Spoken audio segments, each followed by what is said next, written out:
It's like the best segment of the year, and there's no YouTube audio. You should have told me that. You could have put it in. You know how to do that. You don't have to. All right. Well, you just missed the best segment of the year on YouTube. Sorry. Go back in the iHeartRadio app and listen to that. You know what it was? Is that part from Forrest Gump when he gives that speech about Vietnam when they unplug the microphones, and then he's just like, "Man, that was powerful." Seriously. I mean, I that was like no joke. That's going to be the best of the show. And you just missed it over the last 12 minutes. I'm sure I'll share more of it over the course of the next 3 hours. Kevin Acee is going to join us coming up at 5 p.m. The gist is this. It's already too late. Take chances right now. Why are you batting Xander Bogaerts third?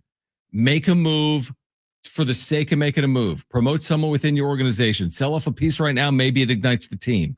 Bat Xander Bogaerts ninth. Craig Stamon say something differently. AJ Preller act in a different manner.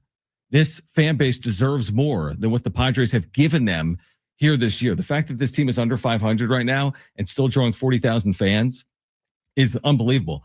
And again, is an unbelievable credit to the fan base of the San Diego Padres. All right.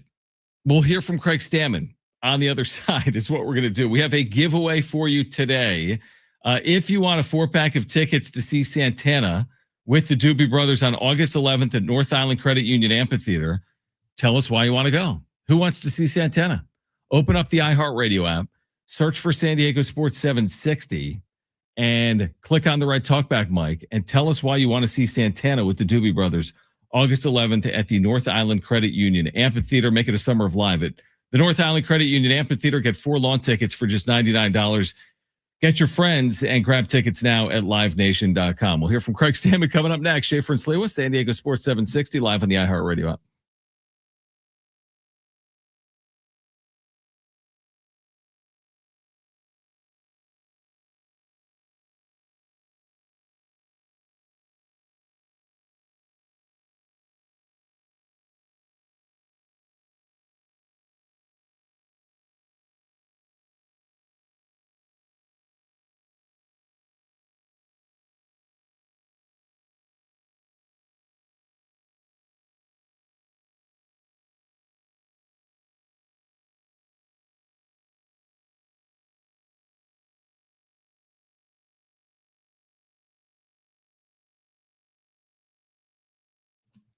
DraftKings is live in all 50 states. And yes, that means you, California. The Cup is down to its final matches.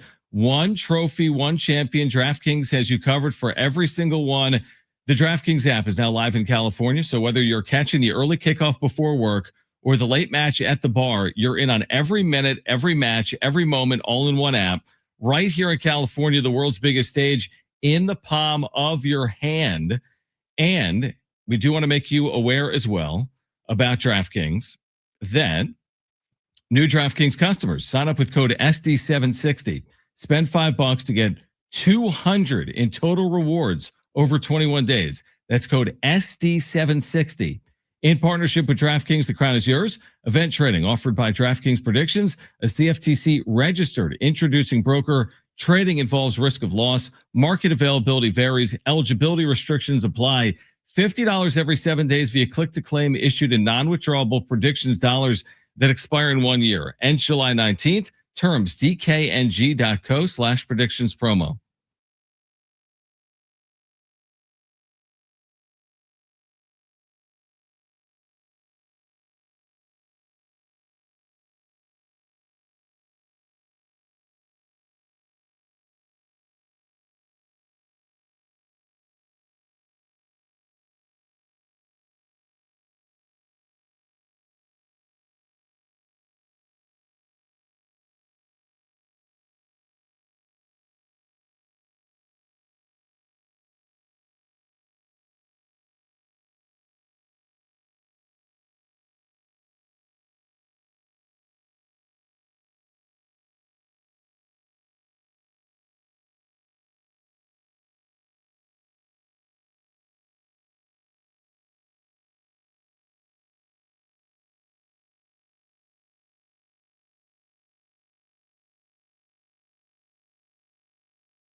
All right, Schaeffer and Sliwa.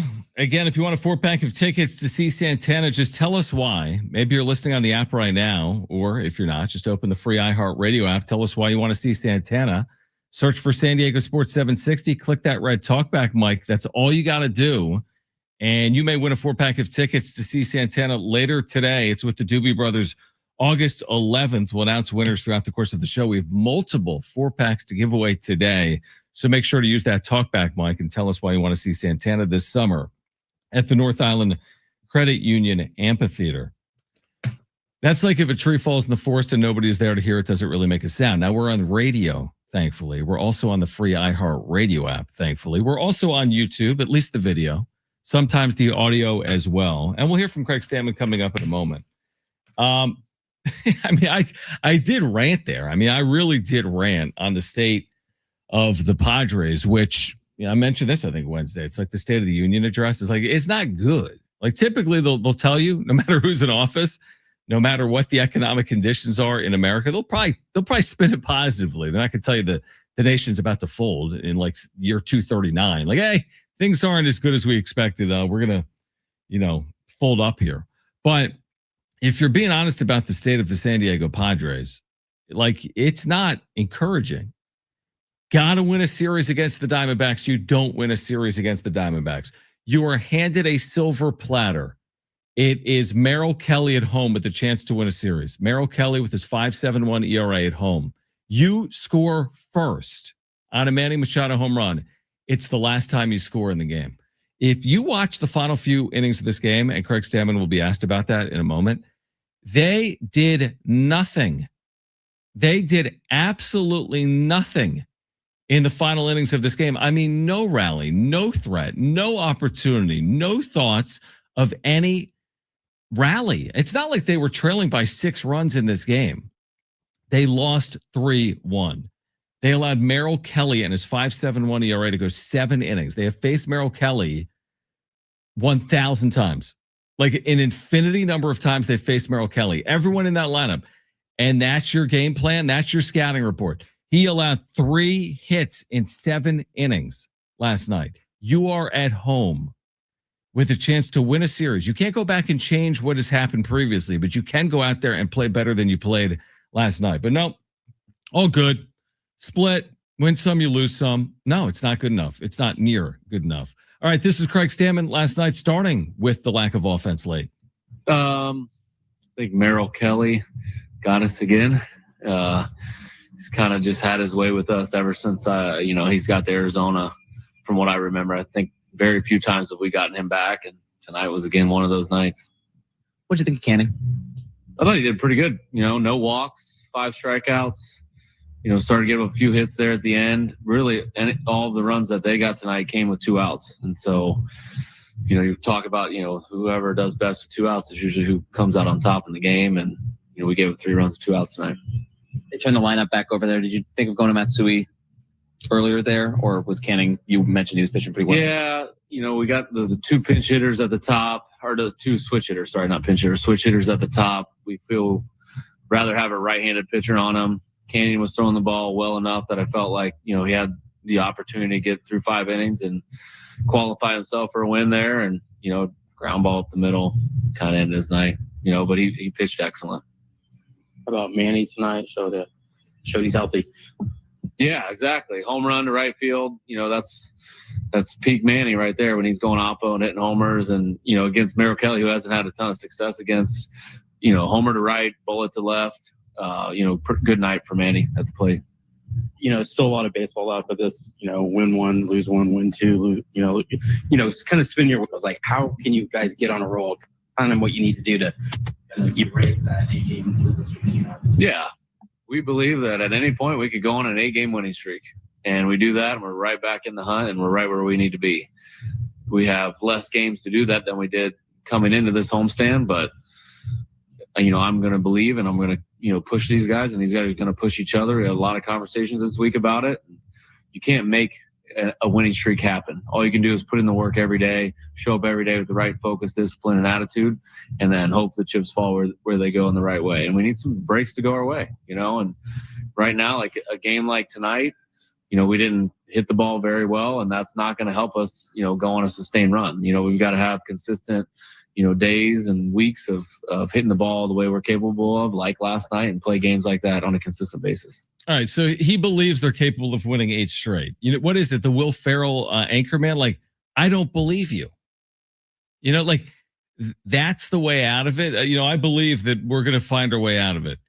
I get it. He's speaking with the media postgame, but that is incredibly frustrating to hear. It really is. And the whole Merrill Kelly did it again to us. Like, you should be treating these games like you were in a sprint. You are playing for your lives. That's what you should be treating these games like. These people are not there solely for the craft beer right now. They're there to help guide you to the postseason, and you're treating it like, Merrill Kelly, you win some and you lose some. It's just, I don't like anything that I'm hearing. I really don't. And none of it. And say, oh, well, Manny homered. Who cares? Are we here to watch Manny Machado hit his 400th home run this year? Or are we here to watch the Padres play postseason baseball and vie for a World Series? None of it matters other than that for me. We're way too far down this road with this collection of players and the money that we've spent on this team to be talking about individual accolades.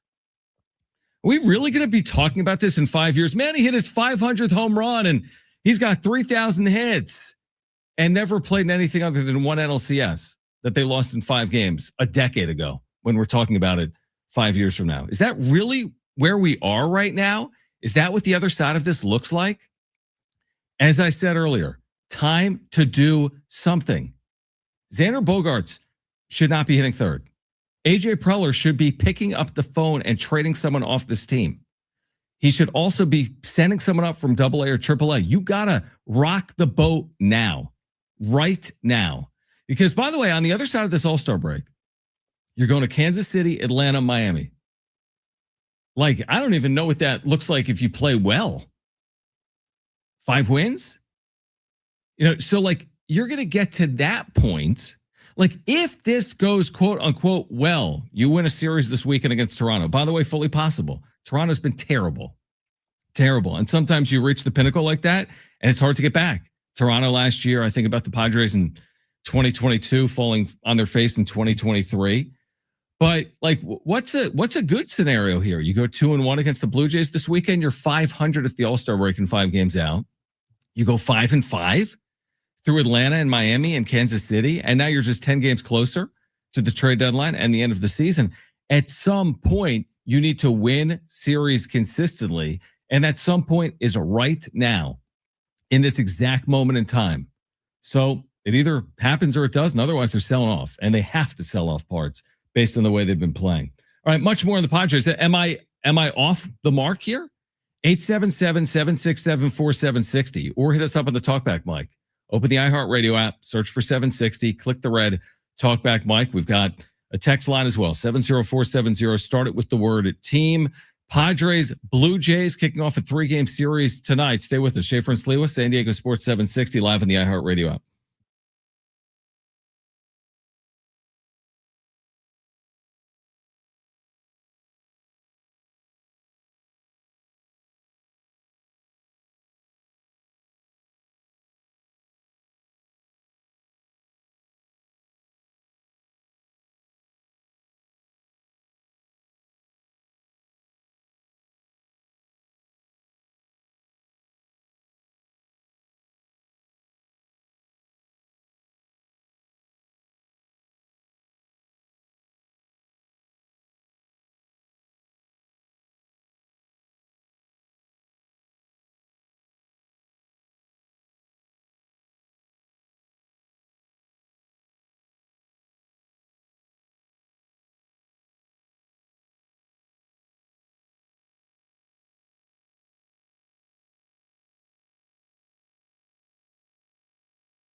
This report is sponsored by Anderson Plumbing, Heating, and Air. The Padres are down in Petco getting set to start game one of their series against the Blue Jays tonight. It's going to be Shane Bieber going for Toronto and JP Sears on the hill for the Friars.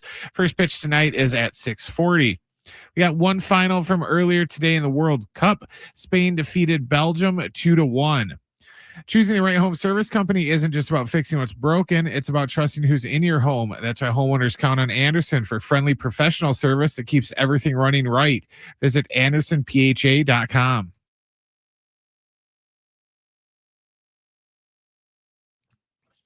All right, Schaeffer and Sliwa, San Diego Sports 760, Kevin Acee at 5 p.m. We'll switch gears along the way. Colin Cowherd on LeBron's future. We'll hear Dan Patrick. The situation at the WNBA is bizarre, by the way. And we'll share more on that coming up in the 4 o'clock hour. There's a lot to get to actually here today. And if I'm overstating the Padre thing, let me know. 877-767-4760. Am I the only one that's concerned? I'm not. I know I'm not. So I want to hear from Padres fans. 877-767-4760 on like the state of this team when you should be accelerating, when you should be not settling. And for whatever reason, they're playing like this in the most important part of the year, because it is. Because if you play like this for another 2 weeks, you're selling. And if you play better than this for the next 2 weeks, maybe you can salvage this season. But they don't seem overly concerned about it. So maybe I shouldn't be either. The iHeartRadio Music Festival is back. Live performances by Goo Goo Dolls, Kenny Chesney, Lainey Wilson, Snoop Dogg, Weezer, and more. September 18th and 19th, T-Mobile in Vegas. 2 nights on stage. Now's your chance to buy tickets at AXS.com. Get them now before they sell out. Mentioned this earlier about Machado. So he homers yesterday, and he's on this pretty ridiculous clip of homering, right? He's hit 19 home runs this year. Does he even have 19 hits? He's not even hitting 200, right? He's had I don't even know how many multi-hit games he's had this year. It's not a big number. It's like 12 or 14, right? Over the course of nearly 100 games. He has not had a lot of highly productive offensive games. Now he's hit for some power here and there to his credit, including yesterday. He gets the Padres started and finished with his solo home run in a 3-1 loss. And he has obviously played better over the last month than he did over the first 2 months of the season. And of course, he's hit for more power here recently than he did in the first couple of months of the season as well. It goes back to the conversation we've had ad nauseum at length about lowering the bar, I would say. And it's not just Machado. Like when I do see people saying like, well, Machado's going to hit 35 home runs this year, John. Like, yeah, but were you hoping to see someone hit 190 with 35 home runs, or to provide consistency on offense like he has done previously? Because this isn't necessarily what the Padres are looking for this year. If not necessarily, they're still 30th in on-base plus slugging, even with his 19 home runs.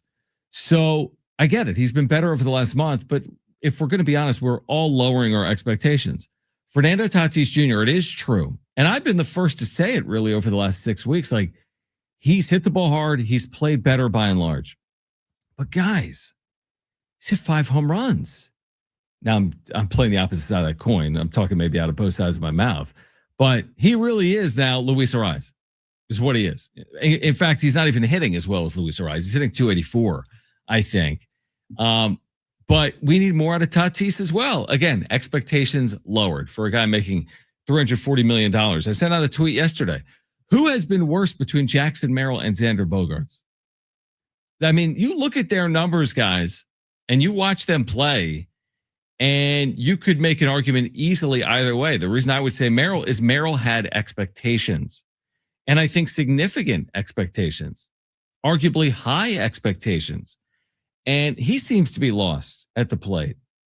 And he swings and misses all too often. And his 2-strike approach isn't what it was as a rookie back in 2024. So they're all kinds of out of whack right now. And the point I made earlier is what I'm going to follow up with on now, which is like, when the going is tough, you need someone to lead you out of it. I think on field, you'd like to believe that would be someone like Manny Machado. He's been here since 2019. He's been paid handsomely. He's produced by and large in a Padres uniform. But as we've talked about for years, is he the one to get you out of a mess when you're in a mess? As in, as I said earlier, when he puts his head on the pillow, is he thinking about winning or is he thinking about his own accolades and his own numbers? Now, I don't know the answer. I'm not answering the question. I'm asking it. But I think not only do we need more from Manny in terms of what he's going to do on field, I think we need more off field. I don't know if either are realistic at this point. Maybe on field it is. We have seen him put together 70 plus games. We've seen him play, put together more than 70 plus games of good play in a Padres uniform. And maybe he can, recapture some of those younger days as he just turned 34 earlier in the week. And again, has played well enough, I would say, over the course of the last few weeks. But it's just, I made this point last night, I think on the wrap-up show. It's like you come to this reality where you're like, you just start losing faith a little bit. You come to that reality. And I remember last year when they were in the playoffs, like they're not going to have a game 3 against the Cubs like a game 5 against the Dodgers, right? Like they may not win, but surely they're not going to go out with an inept offense after doing the exact same thing a year ago. And surely they did. And it's like, shame on me. If you can't spot the fool in the room, maybe it's you. So shame on me. So I've always been one of these guys, while a realist, I'm also going to see it through. I'm going to run out the ground ball and I want to see how it all plays out. And I'm in the midst of running out this ground ball. And I'm like, are we running out this ground ball together for the next 60 something games? Is it even necessary to do based on what we're watching each and every day? And I don't know the answer to it. As in, they've even deflated me. And I'm not going to stop watching. And I'm not going to stop talking about it. And I'm not going to stop doing shows about them. I don't care what happens. They go in the tank, I'm going to be here talking about it. They go on a miraculous run like they did in 2024. They play 667 baseball for 2 months. I'll be here to talk about it. They sell at the deadline. We're talking about it. They buy. We're going to talk about it. You could make an argument that either way is going to be interesting. I'd prefer for them to be adding to a roster, but they're going to have to earn that. They're going to have to play their way into that spot. If they do, we all want to see them add to the roster if you're a Padres fan. Now, if they are selling, that doesn't mean it's not going to be interesting. You do have AJ Preller running your organization right now, and I would assume he's going to be running it moving forward. That's my assumption if he's going to be making these decisions at the trade deadline, and he is creative. And that doesn't just mean with adding pieces. It can also mean with getting rid of parts as well. So if we're going to say that, hey, he's been as creative as anyone when it comes to adding pieces to the Padres over the years, you might be saying the same thing about him getting rid of pieces this time around at the deadline. Is he able to move a Jay Cronenworth? Would he consider, and I think he would he consider moving a Mason Miller? Can he find the right return for Adrian Morejon or Michael King? Again, my preference would be that the team played better baseball and they were in a position to add in 3 weeks. But in watching a 3-1 game last night at Petco Park, where they have 3 hits off Merrill Kelly and score 1 run, how optimistic can I really be? But if we're going to say that he leaves no stone unturned when he's adding, I think we have to say the same thing when he's potentially subtracting as well. Be prepared for the unexpected in the event, which I think is becoming more likely by the day, that they sell. Because I do think we will see something completely unexpected if they sell. I really think they'll be prepared to do something completely unexpected. Now, I'm not talking about Xander Bogaerts. He's immovable, because how could you move him without writing a check for the entirety of the deal or nearly all of it? Same thing with like a Manny Machado. Machado is obviously not going anywhere. The Padres, I made this point, I think, last night. The Padres want to see Manny Machado's bust in Cooperstown with the Padres hat. They want to put a statue up, the 500 home run swing and the 3,000 hits. And they want to celebrate this player for the next generation. That's what they want to do. Do they not? I think that's what they want to do. And I don't think they have any other choice. I mean, he's owed so much money. I don't think they have any other choice. But some of these other players, they might have a choice on, like Jay Cronenworth. I don't think, here's one.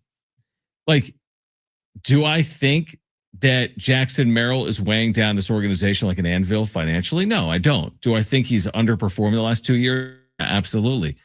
Do I think he's untouchable? I don't think they have anyone that's untouchable. Honestly, I don't.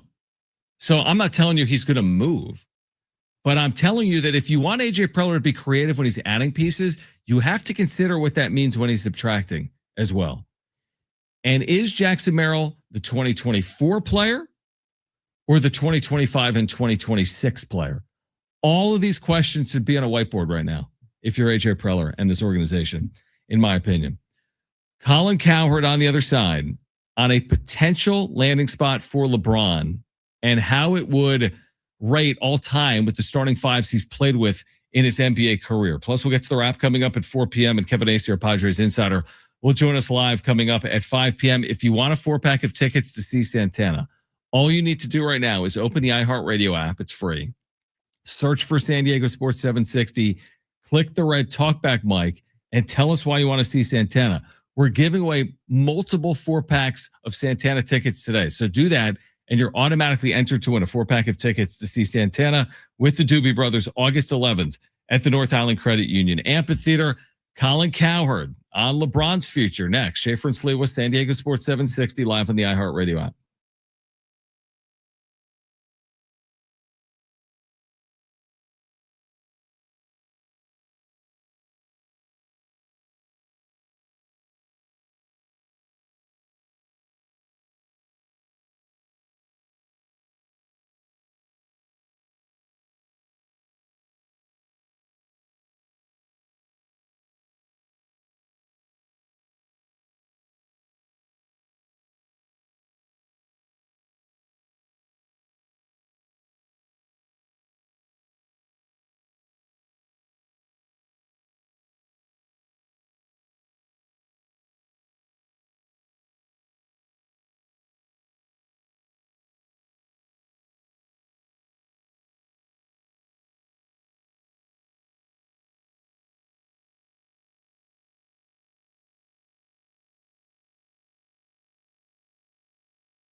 All right, starting Monday, San Diego Sports 760 has 9 chances to win $1,000. That's every weekday. It's the bonus bucks giveaway every hour, 9 through 5. Starting Monday, listen for the keyword, enter it at sportssd.com starting Monday at 9 a.m. All right, John Schaeffer with you, Schaeffer and Sliwa with you until 6 p.m. Kevin Acee swinging by at 5 p.m. for more on the Padres. I need a breather on the Padres for 10 minutes, so we're going to do that right now. In things you didn't expect today from Summer League, we learned that Bam Adebayo and Tyler Hero were in an altercation, a fight, yesterday at a hotel in Las Vegas. Tyler Hero, after being traded away from Miami, called out Bam on social media. Shockingly, Bam didn't love that, and they exchanged hands, so to speak, I guess. We saw Tyler Hero today on ESPN as the Summer League action is underway. He appears to be fine. And it looked like everything he said, he wanted to move on from it.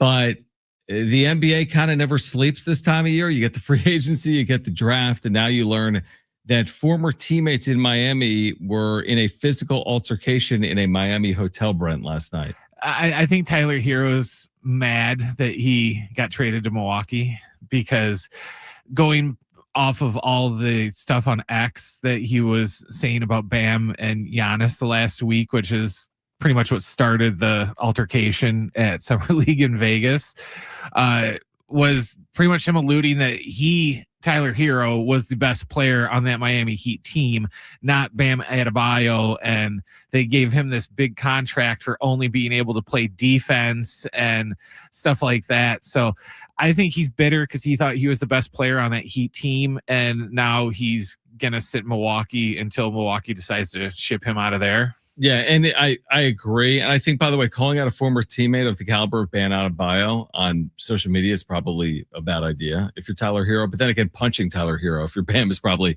a bad idea as well. The other story out of the NBA at this hour, and literally at this hour within the last 5 minutes, according to ESPN, is that Wemby has signed a 5-year, $252 million rookie scale max contract. What's interesting is he could have gotten up to 303, but elected for 252 to give the Spurs flexibility with roster building. Keep that in mind moving forward, because the Spurs are close, obviously. He remains extremely young, and he didn't take the max as this young player, because he's going to make money everywhere, whether it's in France or in the U.S. Plus, you could live off $252 million in San Antonio, trust me, over the next 5 years. But Victor Wembanyama has gotten a 5-year extension with the Spurs for $252 million. The other NBA story is the NBA story. It's the future of LeBron James. Where will he play his 24th season in the NBA? I thought Colin Cowherd today on San Diego Sports 760, you can hear him on the herd, 9 to noon, right here on 760, made an interesting argument about if LeBron plays for the Sixers, how good of a roster would be around him. Take a listen to this. I'm going to say something you're going to think I'm crazy. I'm not going to tell LeBron James where to go. He and Savannah, it's the sunset stage.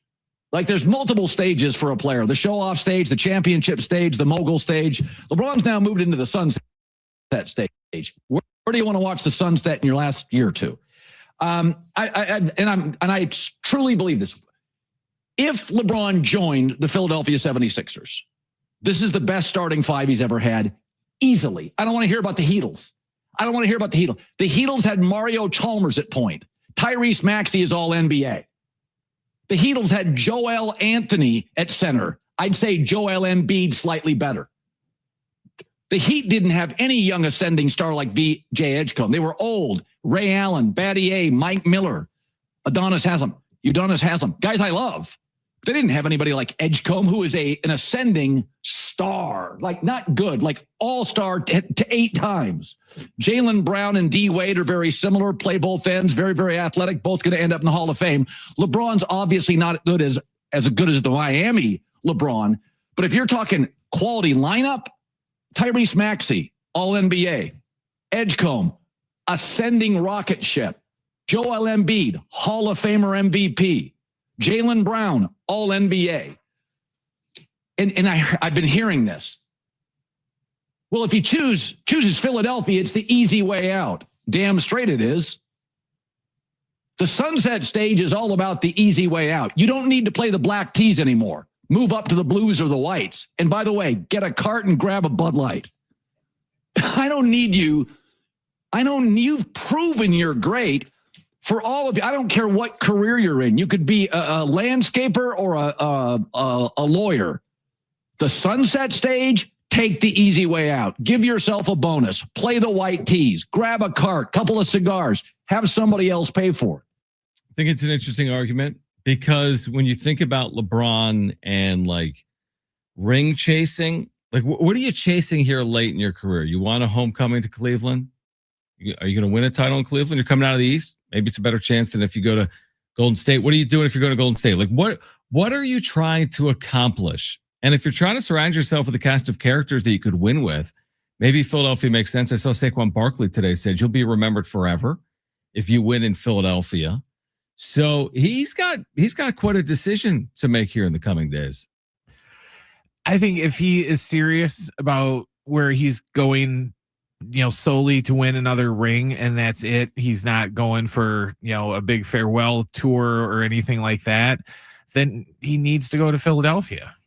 Colin's right. That's the most talented, from 1 through 5, is in there, and you brought up the good point too of his point in his career right now. He did, we saw that last year with the Lakers when Reeves and, Luka went down.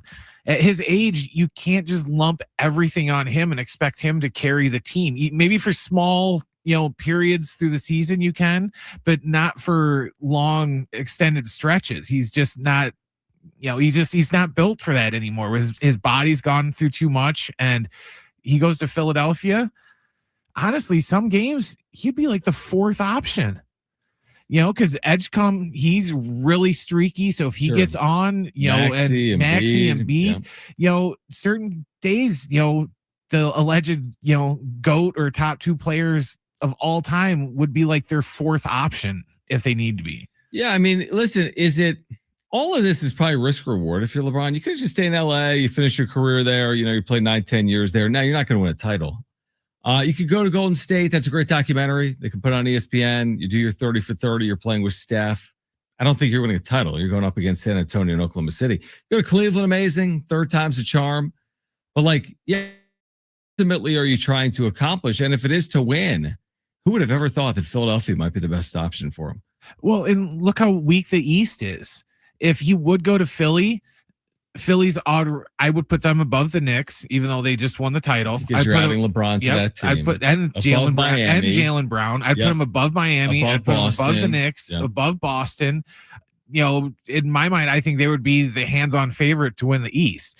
Whether they'll be good enough and still healthy enough when the playoffs come around to actually, beat a team in the West to win the title, that's yet to be determined. Because I joked about they'll have Embiid for at least half the season. He's good for that. But if they can stay healthy, then they can do some major damage. I think. Decision coming presumably soon. It's some point in July. He's got so much Aaron Rodgers in him to where he likes it. It'll be like training camp. Yeah, well, and he's at the age too where he's not going to show up for training. He'll show up when the season's ready to go. But yeah, he likes the attention. He likes everybody talking about him, just like Rodgers. If we go too long without him being in the news, he creates news. Oh, look, LeBron liked a tweet from the Timberwolves. Is LeBron going to that stuff's calculated. He does that stuff on purpose. All right, we're going to get to the wrap on the other side. If you want to qualify to win a 4-pack of tickets to see Santana August 11th at the North Island Credit Union Amphitheater, just tell us why you want to see Santana on August 11th at the North Island Credit Union Amphitheater. Do it on the TalkBack mic. Open up the iHeartRadio app, search for 760, and click that red TalkBack mic. We're giving away multiple 4-packs of tickets to see Santana today. So hit us up right now on that TalkBack mic if you want the tickets. Kevin Acee will join us live at 5 p.m. The wrap is coming up next. Schaeffer and Sliwa, San Diego Sports 760. We're live on the iHeartRadio app.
This report is sponsored by Anderson Plumbing, Heating, and Air. The Padres and Blue Jays are getting set for game one of their series tonight down at Petco Park. It's going to be Shane Bieber going against JP Sears. First pitch tonight is at 6:40. In NBA news, the Spurs and Victor Wembanyama have inked a $252 million max extension. And Bam Adebayo has allegedly punched Tyler Hero in Las Vegas at Summer League. So a fun day of NBA news. World Cup scores. We got one from earlier today. Spain defeated Belgium 2-1. We'll have a doubleheader of World Cup action tomorrow right here on San Diego Sports 760. Choosing the right home service company isn't just about fixing what's broken. It's about trusting who's in your home. And that's why homeowners count on Anderson for friendly professional service that keeps everything running right. Visit AndersonPHA.com.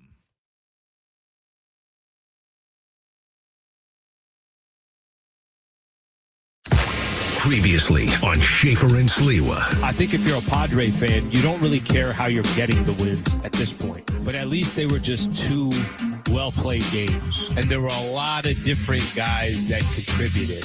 And, you know, whether it was Marquez on Tuesday night, just pitching phenomenal, or Michael King yesterday. For me, the bigger surprise is when he doesn't pitch well. So those were just two solid games for the Padres, two good back-to-back wins. You give a little bit of momentum. Here's Schaeffer and Sliwa. All right, hour two. Schaeffer and Sliwa, San Diego Sports 760. We're giving away four packs of tickets to see Santana with the Doobie Brothers August 11th at the North Island Credit Amphitheater. And we just gave them away to Brendan in Santee. Is that what you said? Brendan in Santee has won a 4-pack of tickets. You are still eligible to win a 4-pack of tickets. We have more 4-packs to give away. How do you enter to win? You open up the iHeartRadio app right now. You may be listening right now on the app. All you have to do then is be on the 760 page, search for San Diego Sports 760, click the red talkback mic, and tell us why you want to see Santana August 11th at the North Island Credit Union Amphitheater. Make it a summer of live, by the way, at the North Island Credit Union Amphitheater.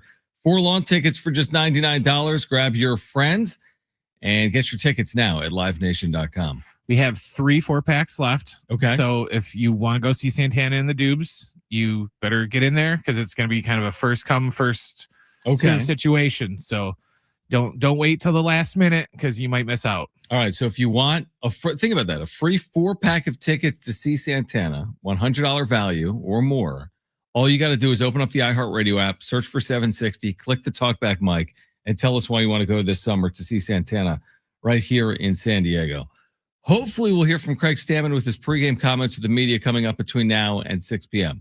Kevin Acee is our Padres insider. He will join us coming up at 5 p.m. We'd love to hear from you, by the way, on the Padres, who are completely scuffling right now, weeks in front of the trade deadline.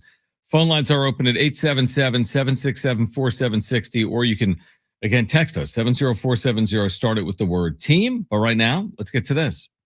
It's time for the wrap. Presented by Sombrero Mexican Food. Check out their website at sombreromex.com. Who's been worse this year, Jackson Merrill or Xander Bogaerts? So we briefly touched on this in the first hour of the show. I think from an expectation perspective, it's not close. It's Merrill. Because nobody had expectations for Xander Bogaerts heading into the year. Like, I don't even know what Xander Bogaerts' expectations were for Bogaerts heading into the year.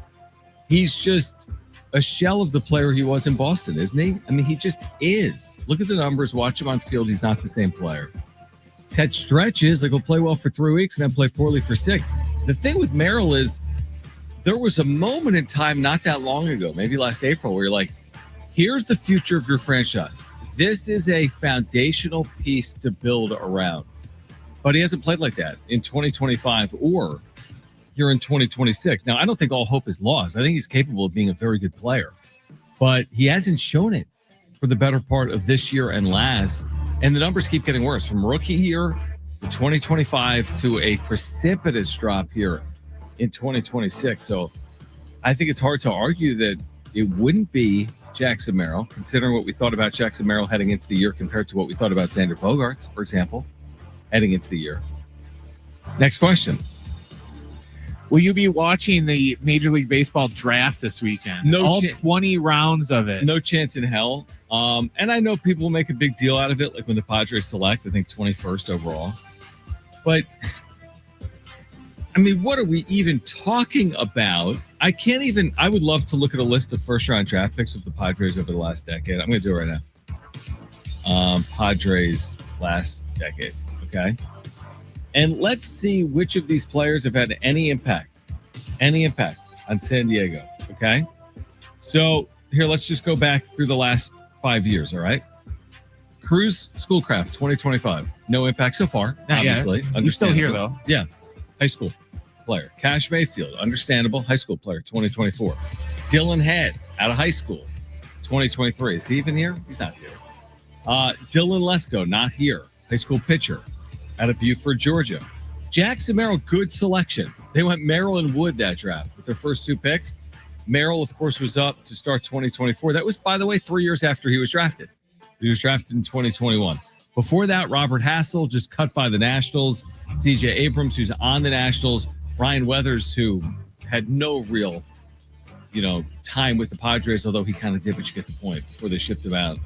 And Mackenzie Gore going back to 2017. The point is, yeah, you've had Jackson Merrill in the last 10 years, but you've also had Dylan Head and Robert Hassel in the last 10 years. So no, I'm not sitting there like, here's the impact piece, here's the difference maker. The one caveat I have this year, Brent, is go draft a proven college player that can help you in the major leagues within a year. Forget about the kid out of Sunset High School or Homewood Flossmoor High School in Illinois or Buford High in Buford, Georgia. I get it. It can pay dividends. You could hit home runs, but it takes 4 years. Go find me a kid out of North Carolina that can pitch for you next June at the major league level. Well, that's something I think if you looked at like some of the new proposed changes that like the owners threw out, like what was it, like 3 weeks, a month ago now almost, that was one of the things I liked in there, where they pretty much, they're going to put more emphasis on college players instead of, putting all this, focus on, players and players that were unproven. So I like that. I wish they would. In terms of watching the baseball draft, it's just too long to wait on your turn on your investment. You can watch, the NBA draft was a week ago. We're already seeing, D Banza and all those guys playing in the summer league. Whoever the Padres draft this weekend, we probably won't even hear or see from them unless you're watching, high A ball for years. And by then we'll forget that they were even a first round pick. Like, I don't even know the projected first overall pick. I don't even know how to pronounce his name. But he played at UCLA and the best team in America for most of the year. I don't even know how to say his name. So it's not the players' fault. This is the way we consume high school and college baseball. People really consume high school basketball. You could go from high school basketball to 1 year later into the NBA. They don't do that with baseball. And people, yes, college baseball has a level of popularity, certainly around the NCAA tournament, but it's very hard to be familiar with these players. Also, they're crapshoots in baseball. You could draft first overall and not necessarily hit. You could pick 25th overall and end up with a Hall of Famers. So there's a lot of layers to it. I hope they select someone that impacts the Padres positively sooner rather than later. Next question. Does FIFA have an officiating problem? I do think they do, man. Like, I think the World Cup has been highly entertaining, but I also think, like most things in sports, there is so much subjectivity. It's like, can you change an NFL game with one holding call? You better believe you can.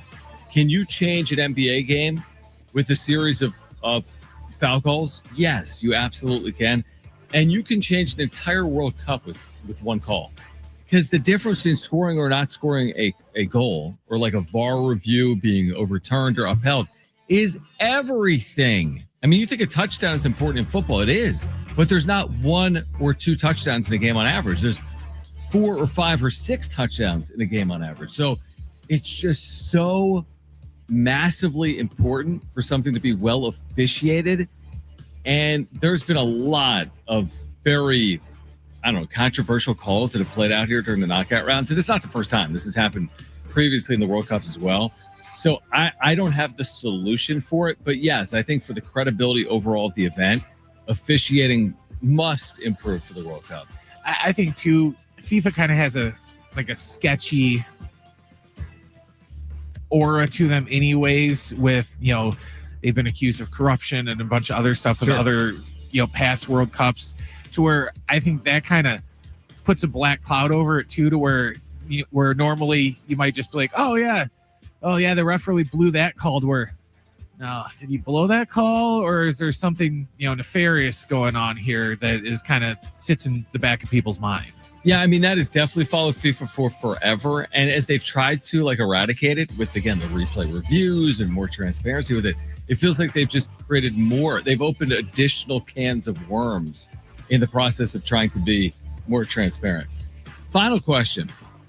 Will Shohei Ohtani be able to stay healthy in the second half of his career? Right. So Ohtani, the one thing we do know, listen, the guy's been unbelievable in his career. I mean, you don't need me to say that, but he has obviously dealt with injury as well. And he's dealt with more injury anytime he's tried to be a two-way player, right, throughout the course of his career.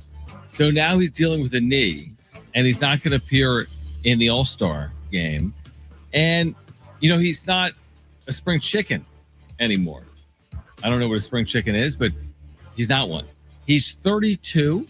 So he's not old by any stretch, not for the best player in the game. You'd like to think that he's going to be able to have more longevity than others, but I think it's a very fair question. Like, how much longer will he be able to do both without injury? He'll be able to do one of them for a long period of time. Like, the guy's going to be a very good hitter for the next 5 years, would be my guess. But will he be a very good pitcher and hitter for the next 5 years? I think that might be probably going too far. I think Major League Baseball executives today are like, oh no, like the All-Star game they'll still get good ratings on it, but it's going to take a massive hit with him not being involved in it. Even because I don't even know if he's just going to go and not play, or if he's just going to skip the weekend altogether. If he skips the weekend altogether, that is going to be bad for Major League Baseball. Because even if he's just in the dugout so they can show him there, you'll get Japanese fans that will tune in just to see him sitting in the dugout and just to hear them talk about him and stuff like that. But if he's not even there, there's no point for them to tune in. Yeah, again, I mean, the thing is, like, even if he isn't a dominant two-way player like he's been during times of his career, he's still a dominant player, which in lies the problem, of course, other teams are dealing with, including the Padres. Like, guy's going to hit for a while. But yeah, is he at some point like Father Time and doing both and staying healthy? That was hard when he was a younger player, and it's only going to be harder, I would think, as an older player. Well, this brings up the question, which they knew they were going to have to address at some point once he gets older in his career. Of eventually they're going to have him pick one, because the older he gets, the probability of him being able to do both at a high level and stay healthy is just going to dwindle. So at some point within the next probably 3 years, they're going to have a serious discussion on, do you want to pitch or do you want to hit and be DH? And maybe if you're not going to, pitch anymore, you want to play a couple games in right field or something. So you just, don't have to just exclusively hit. We can do that, but they're going to have that conversation here soon. They'll have more Ohtani rules, I would say, like as the years pass by, because you're right. I mean, it's in everyone's interest for him to be healthy, including Major League Baseball and the LA Dodgers in terms of like their coffers. And of course, it's in their best interest to win at the level they've won at over the last few years as well. All right, back to the Padres on the other side. And can they turn their season around before the trade deadline, or is the writing on the wall? Plus, Dan Patrick on the state of the WNBA. Fascinating commentary from Dan Patrick right here on 760 earlier today. And Kevin Acee, your Padres insider, joining us live at 5 p.m. as the Padres tangle with the Blue Jays this weekend at Petco Park before the All-Star break. This is Schaeffer and Sliwa on San Diego Sports 760 and live on the iHeartRadio app.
All right, San Diego Sports 760, your home for live coverage of the 2026 FIFA World Cup. Get daily match updates from the opening match to the final July 19th. Your live play-by-play of the most anticipated games. 2026 World Cup coverage lives on San Diego Sports 760. We have qualified another winner for a 4-pack of tickets to see Santana August 11th at the North Island Credit Union Amphitheater, which means we have what, Brent? 2 more 4-packs remaining? And Brent's been doing it basically in order that the talkbacks are rolling in. So if you want a 4-pack of tickets to see Santana, all you need to do is tell us why right now. Maybe you're listening on the app. If you're not listening on the app, get to the iHeartRadio app, search for San Diego Sports 760, click the red talkback mic, tell us why you want to see Santana. By doing that, you got a really good shot of winning a 4-pack of tickets to see Santana August 11th at the North Island Credit Union Amphitheater. So after spending an hour, and Kevin Acee will join us at 5 p.m., after spending an hour basically eviscerating the Padres based on a 3-1 loss to the Diamondbacks yesterday, I will give you a little bit of optimism, the other side of the non-filled up glass. What, the season's almost half over? No, it's beyond half over. Yeah, it's almost the offseason. It's almost the lockout. You have so much to look forward to, baseball fans. It's about to be a lot of conversations in hotel ballrooms in New York City. But here would be something at least to consider. Although, let's be honest, they've had this situation before and they haven't taken advantage. The next 2 series the Padres play, this one before the All-Star break and the next one after the All-Star break, are against 2 teams that have really scuffled, even worse than the Padres. Toronto, 5 games under 500 a year after getting to the World Series. They should have won the World Series. And the hangover's been in effect all year, obviously. They'll pitch Shane Bieber tonight. In his 3 starts this year, he has been horrific with an ERA over 9, okay? So that's one series. But again, just because you're playing a team that's 5 games under 500 doesn't mean you're going to sweep them. They're still winning like 46% of the time. On the other side of the All-Star break, you have a 3-game series in Kansas City. The Royals are out of it. 18 games under 500. So here are 6 games. Now, by the way, you just played an Arizona team that wasn't playing well and was under 500, and you only split at home with them. So that's the other side of the conversation. But here are 6 games where you're playing 2 teams that are combined 23 games under 500. 3 of the games at home, 3 of them on the road. And as we said in the first hour of the show, at some point, you got to really go. Like 3-3 over these 6 games, not good enough. Just like 2-2 against Arizona. Maybe these 6 games present an opportunity for the Padres to get their head back over 500 and go 4-2 or 5-1. I get it. Everything that we've been watching, it hasn't necessarily played out accordingly, and it's easy to be skeptical. I'm skeptical myself in talking about it. And I'll take the false hope at this point. I'll take the 5-1 stretch or 4-2 stretch to get this team back over 500 before they go to Atlanta and Miami. Because I want that conversation. I like the idea that they don't fully know who they are until they need to know who they are. As in, Preller doesn't need to decide today that he is trading Adrian Morejon. He doesn't decide today whether or not he's trading Mason Miller. Same thing with Michael King. But if his team continues to play the way they've been playing, some of these decisions are going to be a lot easier on Preller. If they can win a couple of series in a row, like, are we asking for that much to win back-to-back series? Maybe win 3 out of 4 series? Now, all of a sudden, you're putting a little bit of the pressure on Preller to determine who is this team and what are they capable of. Now, even in a very good scenario, what are they capable of? Securing the last wildcard spot is basically what they would be capable of. Because when I look at the MLB standings right now, and this is uphill. Now, the good news is you still have time, but the bad news is it is uphill. All right, because not only are you 5.5 games back in the wild card, you're also trailing so many teams. It's not just like it's you and the Marlins, and you got to outplay the Marlins by 5.5 games. Even that, of course, would be tricky. But you got to outplay 4 or 5 teams, and of those teams, like it's one thing. Let's say they have 69 games left, so they go 39-30. I'm making it up, right? Decent baseball, pretty good baseball considering the way they've played. Well, now if the Marlins go 39-30, you're still 5.5 games behind them, and so on and so forth. Like the teams that you're trailing right now, you have to pass all of these teams. Okay, Miami, St. Louis, Washington, Pittsburgh, and Arizona all have to be passed for you to be the 6th seed. Now, Miami could make it and Philadelphia could drop back, but you get my point. All of those teams need to be passed for the Padres to make the postseason. That is asking a lot. And that's where like the 39-30 conversation, that's not enough, because if one of these teams goes 38-31, but you're 4 games behind them, you're still going to be out of it on the outside looking in. You want another sprinkle of optimism? Give me some optimism. Save it because you don't get it from me very often. Give it to me. They play all those teams too. So every team in front of them, they still have a series against? They play Pittsburgh. They play Miami. They play Don't Arizona. they play Miami still 7 times? I think maybe. I know they got at least 7 against. They got a bunch against Arizona yet, still coming up. But because I looked the other day, they play all the teams that are in front of them at least in one series. Some of them more than once. Here's the other thing though we need to consider. Again, the math does not support them making the postseason. Like, let's be clear: ESPN.com, Fangraphs, what I'm telling you, the standings, right? The math doesn't support it. Here's the other thing that doesn't support it. Among the teams I just mentioned, the worst run differential among all of them is San Diego at -43. -43. Well, that was 2 days ago. Remember, ESPN had that article that they only gave him a 5.5 chance. Yep. Yesterday, they put up an article about playoff contenders and trades that they could or should make at the deadline. And both me and Alan opened up that article and started scrolling down. And then we got to the end of it and the Padres are left off the list. They weren't even included in the article anymore. So that tells you how much optimism the ESPN has over it. Yeah, and you've heard me, Brent, say now for weeks with Alan, sometimes when we go through this exercise, I'm like, is this a failed exercise? What exercise are we even doing with each other when maybe everyone else recognizes what, of course, we recognize as well, which is like, this ain't happening. Barring something unforeseen, almost immediately, this is going to be very hard to pull off. Very, very hard. All right, more on the other side. Plus, Kevin Acee at 5 p.m. Plus, if you want those Santana 4-packs, hit us up on the talkback mic right now. Tell us why you want to see Santana this summer in San Diego. Open the iHeartRadio app, search for 760, and click the red talkback mic. We're going to hear from Dan Patrick coming up as well in the state of the WNBA. Kevin Acee live at 5 p.m. Schaeffer and Sliwa, San Diego Sports 760 live on the iHeartRadio app.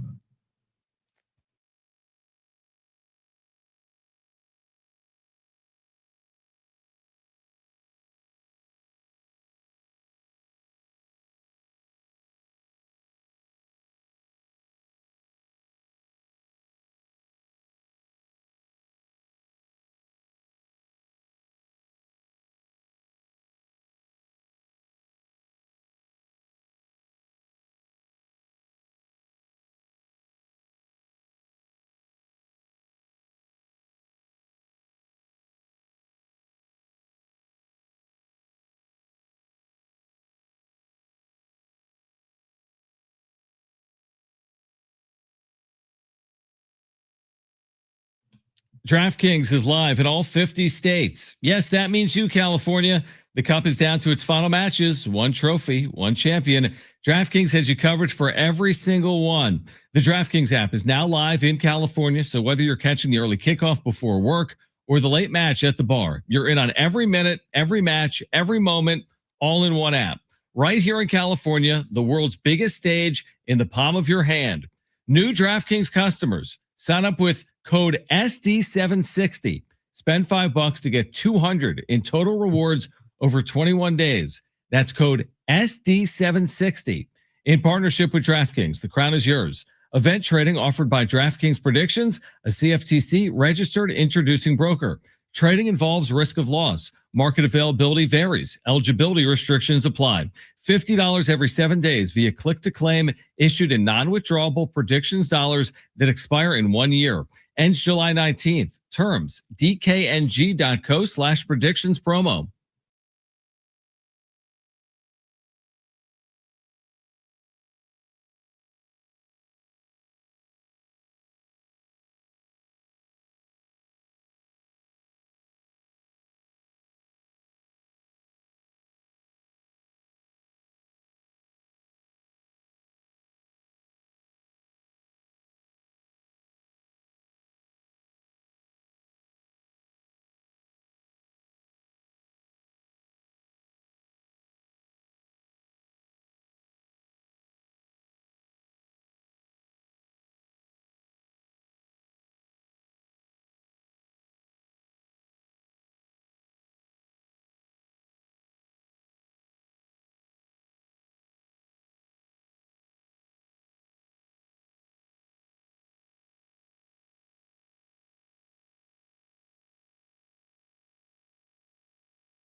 The sport is sponsored by Unbound.org.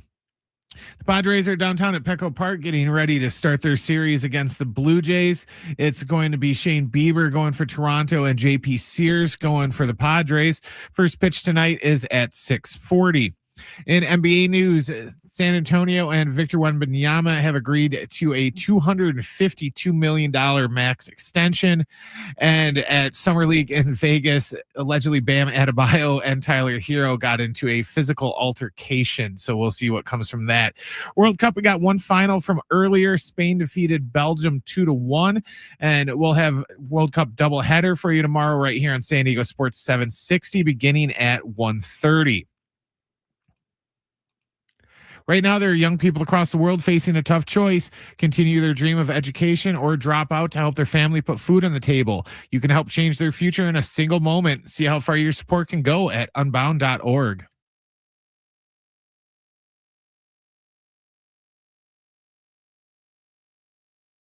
All right, so we have we have 2 4-packs to give away of Santana tickets.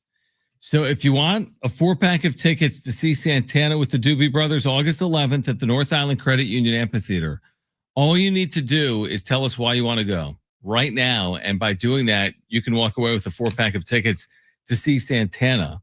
So open the iHeartRadio app, search for San Diego Sports 760, click that red talkback mic.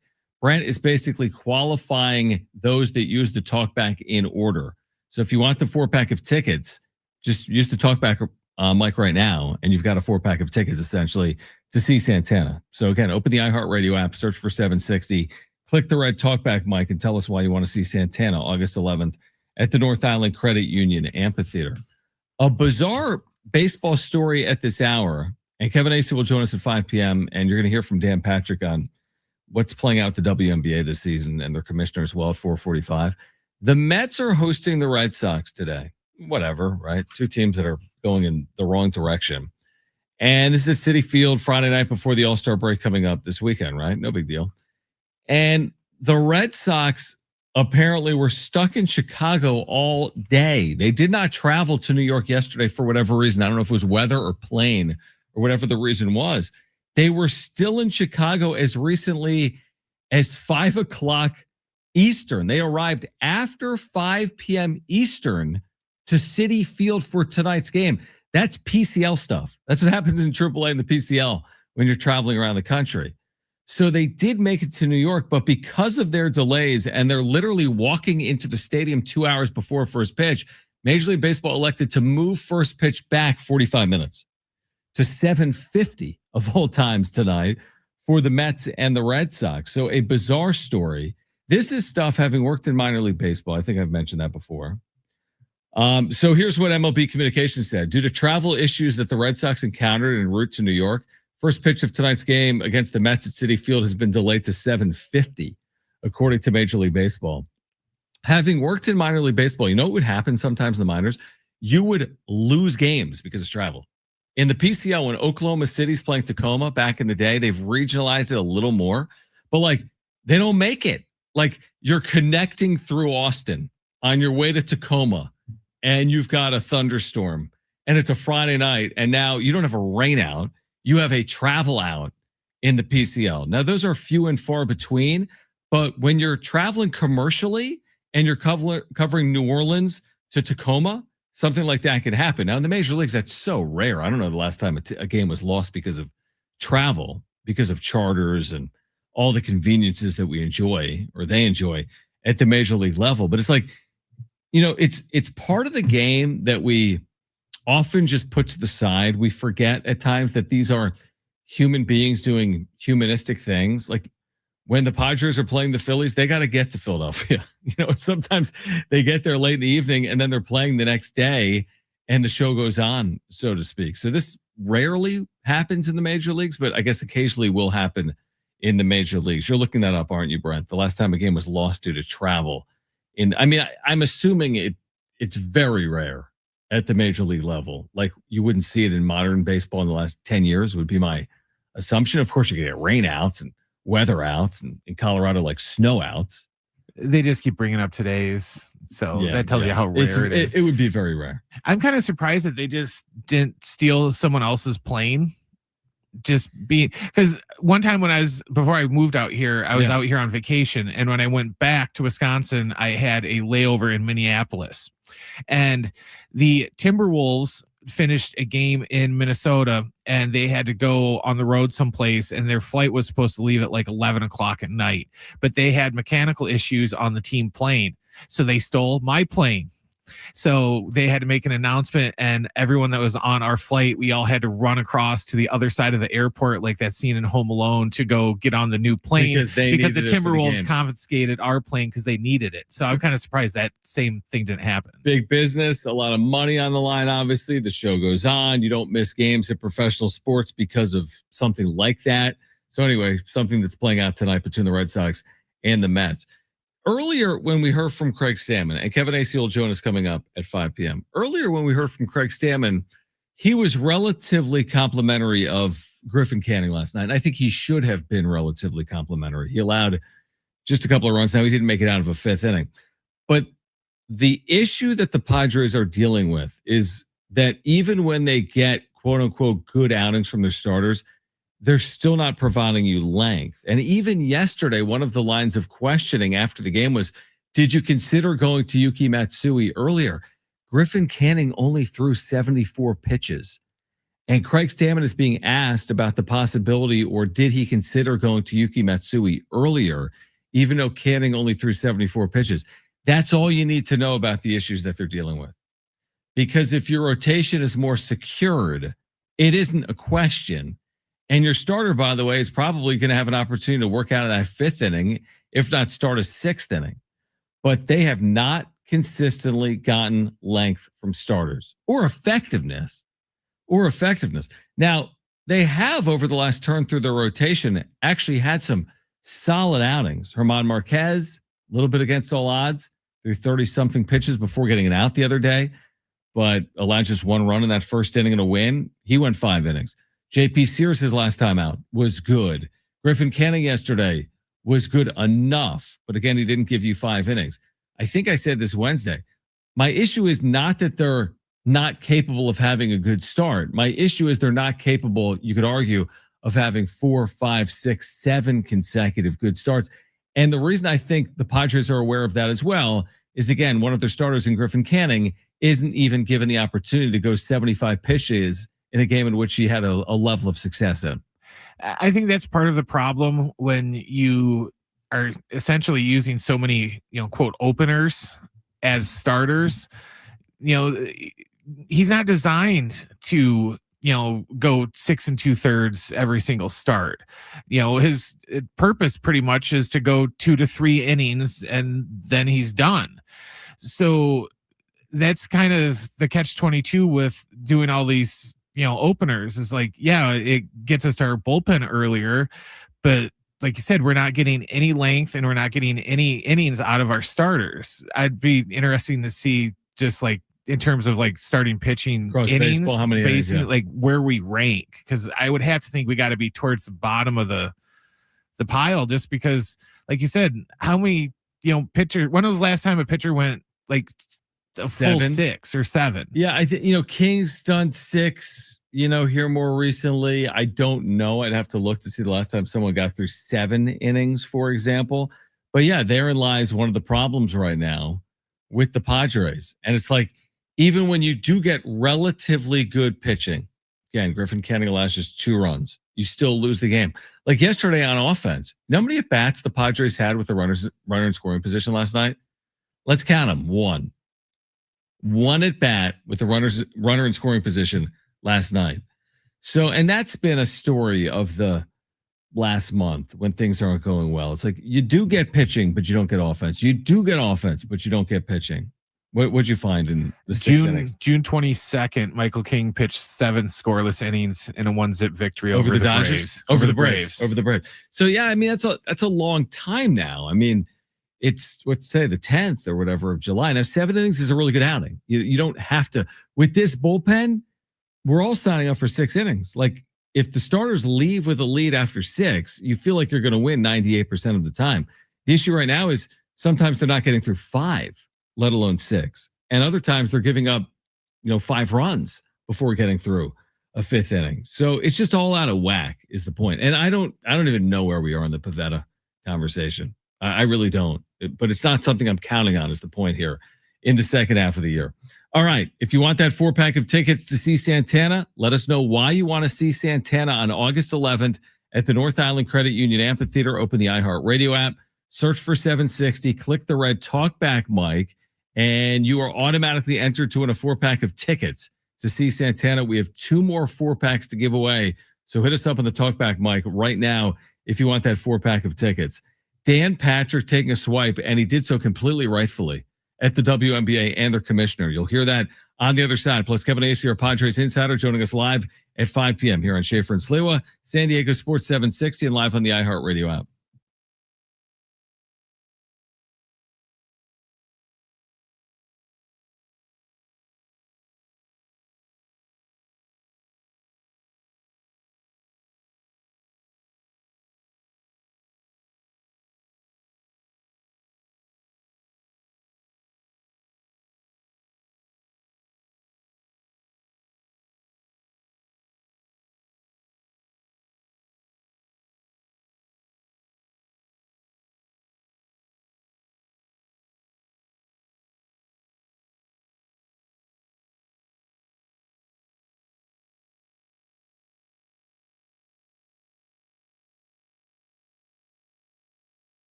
All right. If you want that 4-pack of tickets to see Santana, hit us up on the iHeartRadio app at the Talkback mic. All you got to do to win a 4-pack of tickets to see Santana is tell us why you want to see the show August 11th at the North Island Credit Union Amphitheater. Open the app, search for San Diego Sports 760, click that red Talkback mic, and you are automatically entered for a chance to win a 4-pack of tickets to see Santana. We have 2 more 4-packs to give away between now and 6 p.m. Kevin Acee will join us live coming up at 5 p.m. We're going to hear from Dylan Cease, courtesy of Marty Caswell at Petco Park. Dylan Cease returning to San Diego and speaking with the media for a few minutes earlier. You'll hear from Dylan Cease coming up in the 5 o'clock hour. But this is interesting because Dan Patrick was supposed to have the WNBA Commissioner Cathy Engelbert on his show, I think today. They had arranged it the day prior. You'll hear all about it in the audio from the Dan Patrick Show, which you can hear right here on San Diego Sports 760. It has been a very interesting time for the WNBA. One of the reasons as to why is because, for whatever reason, it feels as if the league has taken slights at its best player for whatever reason. Like they haven't come to the defense of Caitlin Clark. It's not even an argument. The WNBA needs Caitlin Clark more than she needs it. Like she could legit start a league tomorrow that might rival the WNBA. But they've just been very off topic with the messaging when it comes to Caitlin Clark. I mean, they've just stubbed their foot after stubbed their foot after stubbed their foot. So listen to this from Dan Patrick today on 760 and let's react. Yesterday, we were hoping to do an interview with Cathy Engelbert. She's the WNBA commissioner.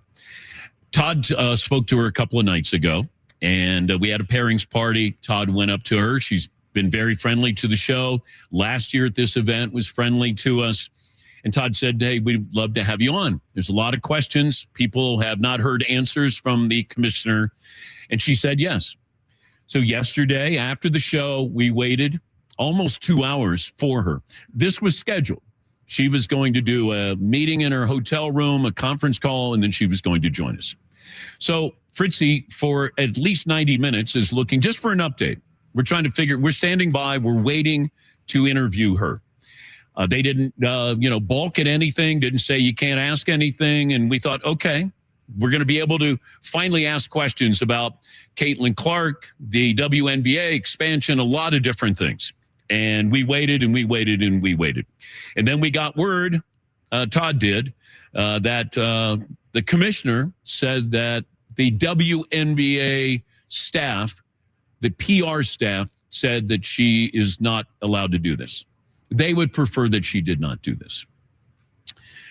You're the commissioner, and you're listening to the PR department, which is fine. But did you check with PR before you said yes to us? We promoted it all day yesterday. Now, look, I know people get busy. People have agendas. The people, it was her opportunity to finally say, hey, you can ask me the tough questions, okay? I thought this was going to be a good thing for the WNBA because people still want answers here. There's so many people who have an opinion, agendas here. And this was a chance to sit down. And yes, would the questions be tough? Yes. Yes. And I'm sure that had something to do with it. But she went on a radio station in Kansas City. But from what I was told, she was only going to be asked about expansion. They were not going to be, tough questions. So it's just disappointing. Go back to when the Caitlin Clark incident happened. We reached out to the WNBA all morning long. We needed, just give us a comment. Does anybody have a comment on this? Is anybody there at the office? We couldn't get a hold of anybody. So Paulie, during the show, was trying to track down somebody so we can at least let the WNBA have their say, have their voice, get out in front of this. We're just trying to be a journalist here. That's all. We're just trying to ask questions. But don't say yes. And then all of a sudden, somebody probably said, in my opinion, oh, maybe we shouldn't do this. Well, at some point, you have to do this. I mean, if you want to be treated as a serious league, then do these. This is what happens. These are tough questions, but this is a fair fair outlet for you, a fair platform. I will treat you with respect. That is embarrassing. On the WNBA side, I mean, that is insanely embarrassing. The WNBA cannot look worse in recent history. Like ever since Caitlin Clark entered the league, there have been a series of missteps that somehow they've been able to, still maintain some amount of positive momentum. Although I do wonder if that's all, coming to an end here, truthfully. Yeah, they're all out at that celebrity golf tournament, by the way, that's going on this weekend. Oh, the one in Tahoe? Yeah. And at the end of that clip, we didn't play that part, but at the end of the clip, he actually references she was less than like 50 feet away from them because she was in the bunker doing practice shots and she wouldn't come over there. But yet, she was right there. And no, it's not a good look. Candace Parker kind of ripped into the league too earlier this week on her podcast because All-Star game voting came out, and the voting split between like players, coaches, and then fan vote. Well, I guess the players voted Caitlin Clark the 11th best guard in the NBA. Not player, guard in the NBA. And Candace Parker kind of lit him up about how just how insecure all these other players in the league must be and how they should go to therapy. I don't really understand the point that either the league or the players are trying to make as it relates to Caitlin Clark. But let me say this, it's completely misguided because whatever point you're trying to prove whatever, I'm not saying she's the best player in the history of the league. I don't know the history of the league. And I don't know if she's the best player right now in the league or not. She may very well not be, but you have to recognize her marketability. That's what this is. It's like, this is about marketability. What was the WNBA before Caitlin Clark? Let's be honest with each other. The thing was nowhere near the success that it's become. And what's it going to look like on the other side of Caitlin Clark? And is Caitlin Clark long for the league? At some point, that will be a question. Maybe she is. Maybe this is just much ado about nothing.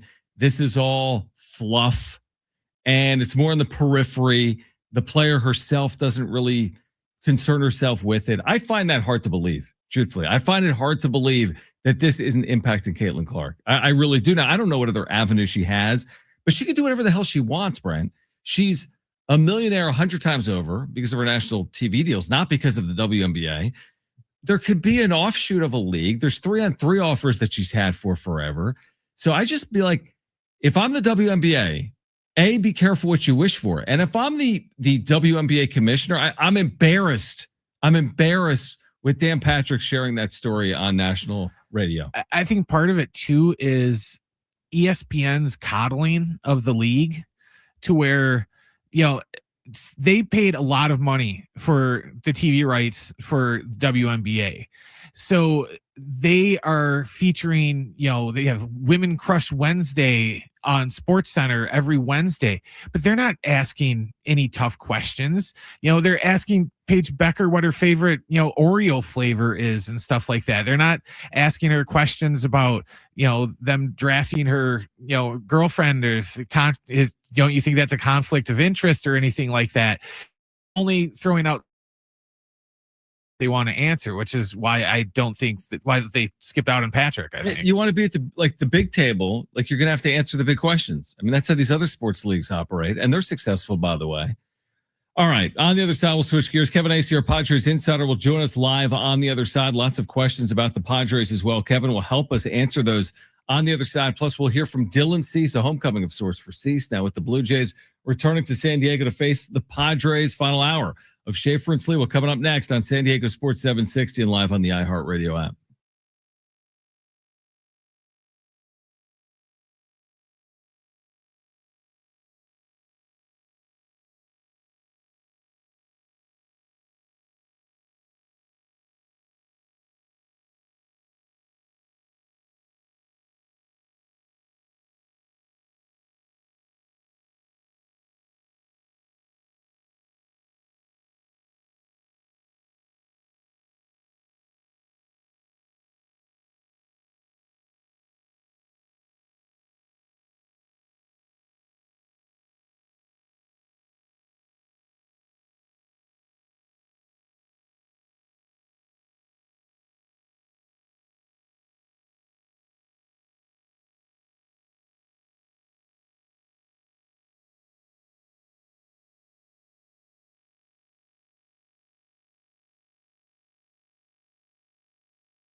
This report is sponsored by rockauto.com.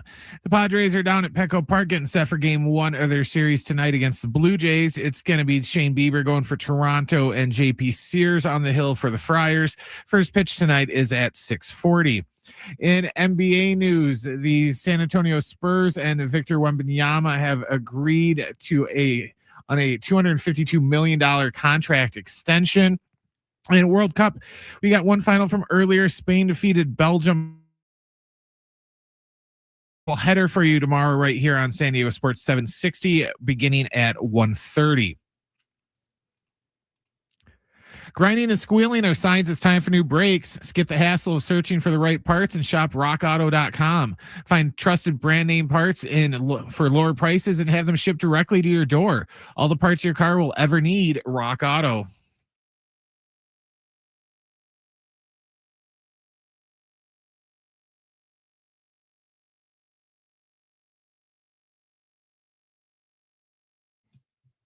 All right, final hour. Schaeffer and Sliwa heading towards the final series before the All-Star break. Padres Jays coming up tonight at 6:40. Always great to connect with our Padres insider Kevin Acee back with us right now on Schaeffer and Sliwa. So a split against the Diamondbacks, which isn't exactly the desired result considering a home series, work to do, where the Padres sit right now in the standings.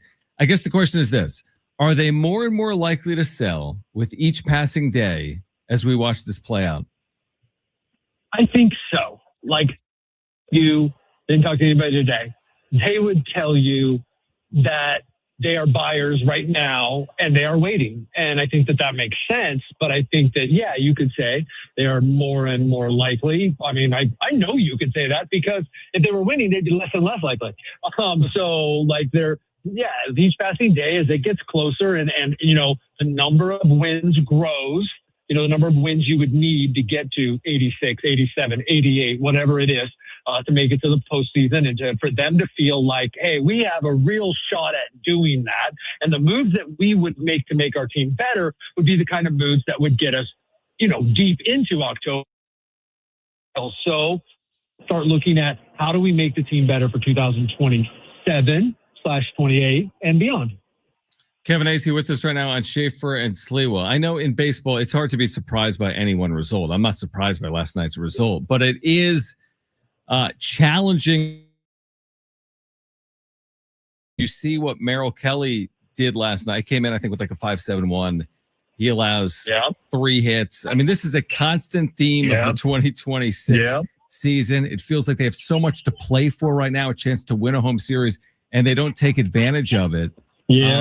How do you react to when they're set up to win a game like that? They just lay an egg.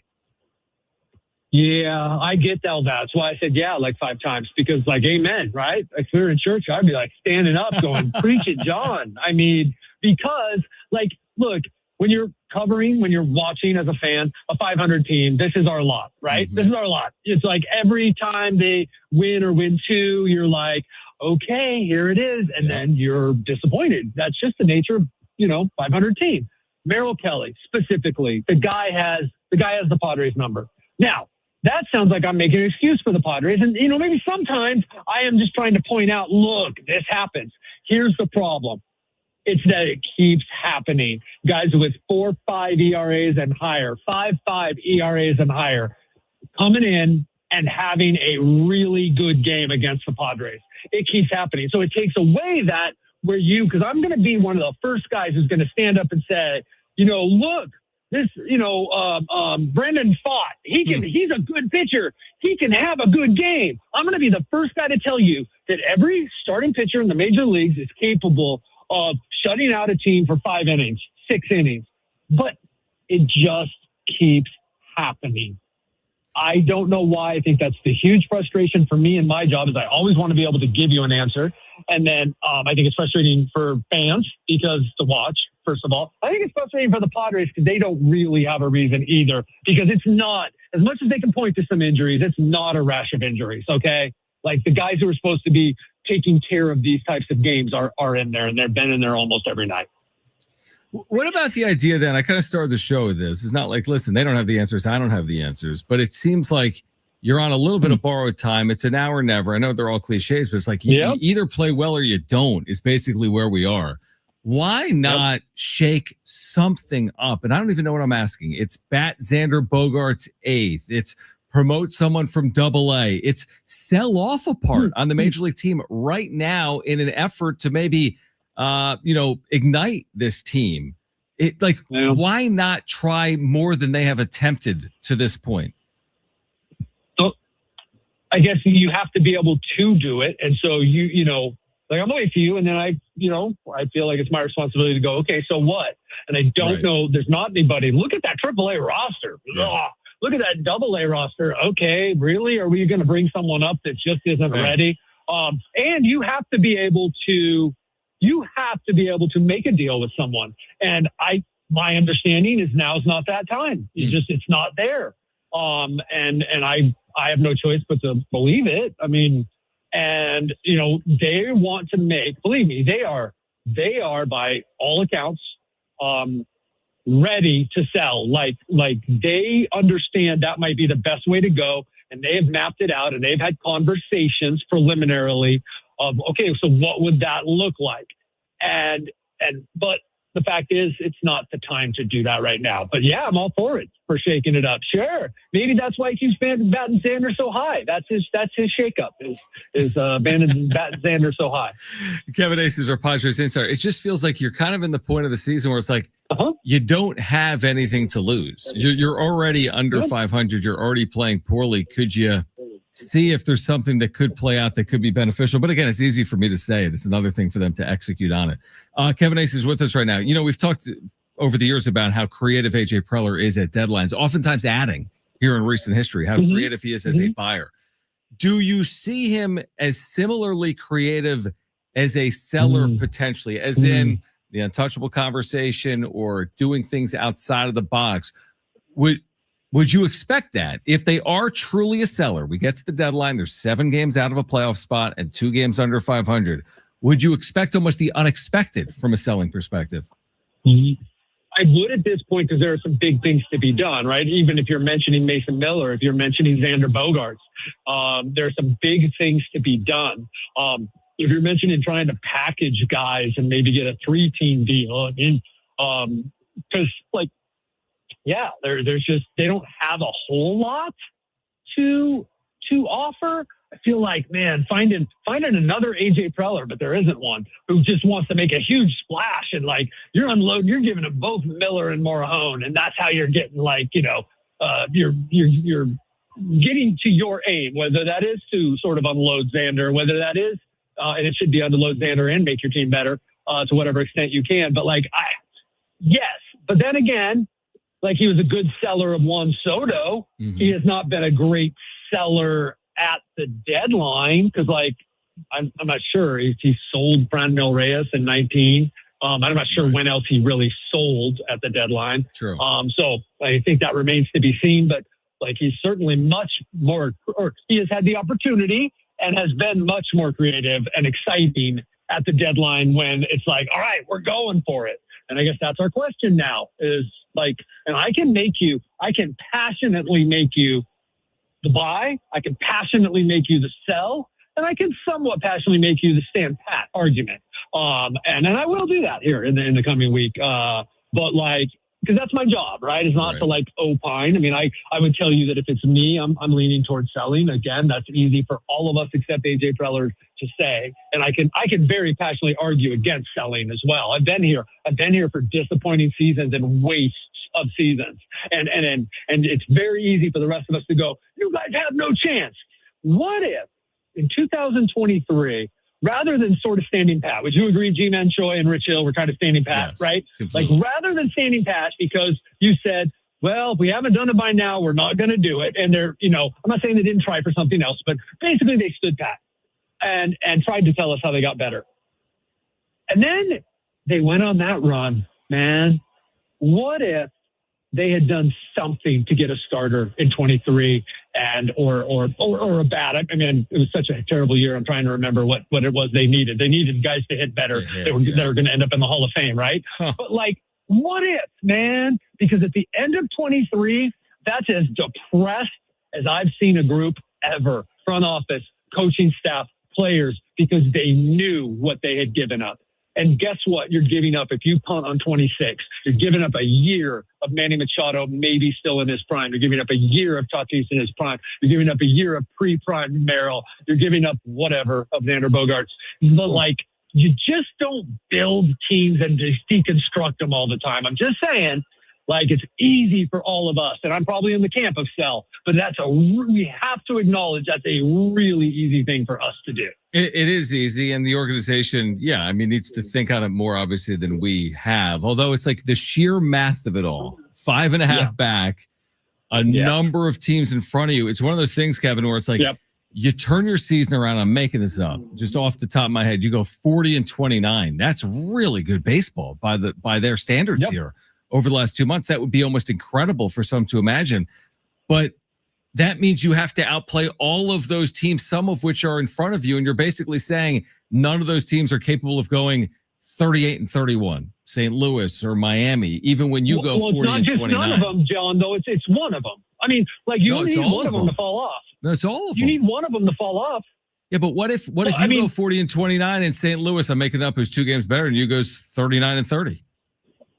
Okay, and then Miami also holds on, and they got the 5 games of wiggle. I mean, you're right. You know what I mean? It's just like you're playing to an inside straight is how I see it.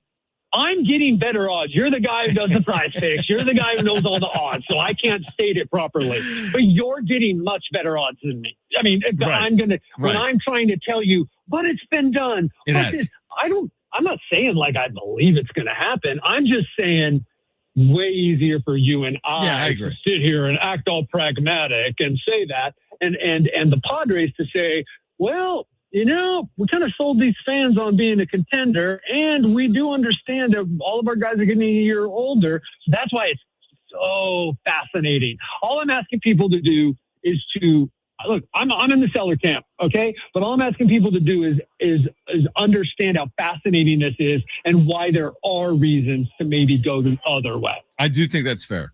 Final one, and we've asked you about it before, but I'll ask you again. It's interesting because of the situation with ownership. How much is ownership playing a role in this ultimate decision, buying or selling, investing or not? Like, is Jose Feliciano playing a significant role, or his ownership group, and what's to come for this organization in 3 weeks? Well, you can't say that it's not playing a role because, like, there won't be the clarity, right? Like, look, the new owners will know what's going on, right? Like, you're selling a business, you're going to inform them, and they're going to, like, maybe give you I don't know how this works, but I am told, right, that they are going to know, and they're going to give, like, well, yeah, okay, fine, that's what we want to do. But there's not the ability, which AJ Preller hasn't had, by the way, for the last 2 trade deadlines, to sit down and say, well, here's what our 2-year plan, our 5-year plan, is, because, like, in 24 was Eric Casenda. Last year it was John Seidler, but, like, they kind of knew what they were going to do probably, right? And so, like, there hasn't been that clarity that, like, there will be owner, presumably, right? And so there's that. You can't say it doesn't affect it. On the other hand, like, Jose Feliciano wasn't going to come in here with a team that was 4 games under or at 500 and go, oh, yeah, I want to spend my ass off. Like, I just don't see that happening. So it's not like, oh, the fact that he's not the owner yet means the Padres aren't going to buy. So it's not like that. But supposedly we're looking at August now for the change of ownership. But, like, they're still in contact and they're still, like, going to be aware. So it's not like they're in this no man's land entirely. And by the way, they've been in kind of a no man's land the last couple of years, and they were able to pull off the much bigger problem for the Padres. They don't have Leo DeVries to trade anymore. Good point. Are you going to Philly to cover Mason Miller? It's exactly what it is. Cover Mason Miller, talk to people about Mason Miller, go to a big BBWA meeting, try to talk to some people, though there's really not that many people at the All-Star game because all the smart people stay away. Enjoy the Liberty Bell. Enjoy the 250th celebration. Kev, we'll catch up from hopefully next week at some point from Philly. Thanks for doing it. Yeah, right on, man. See ya.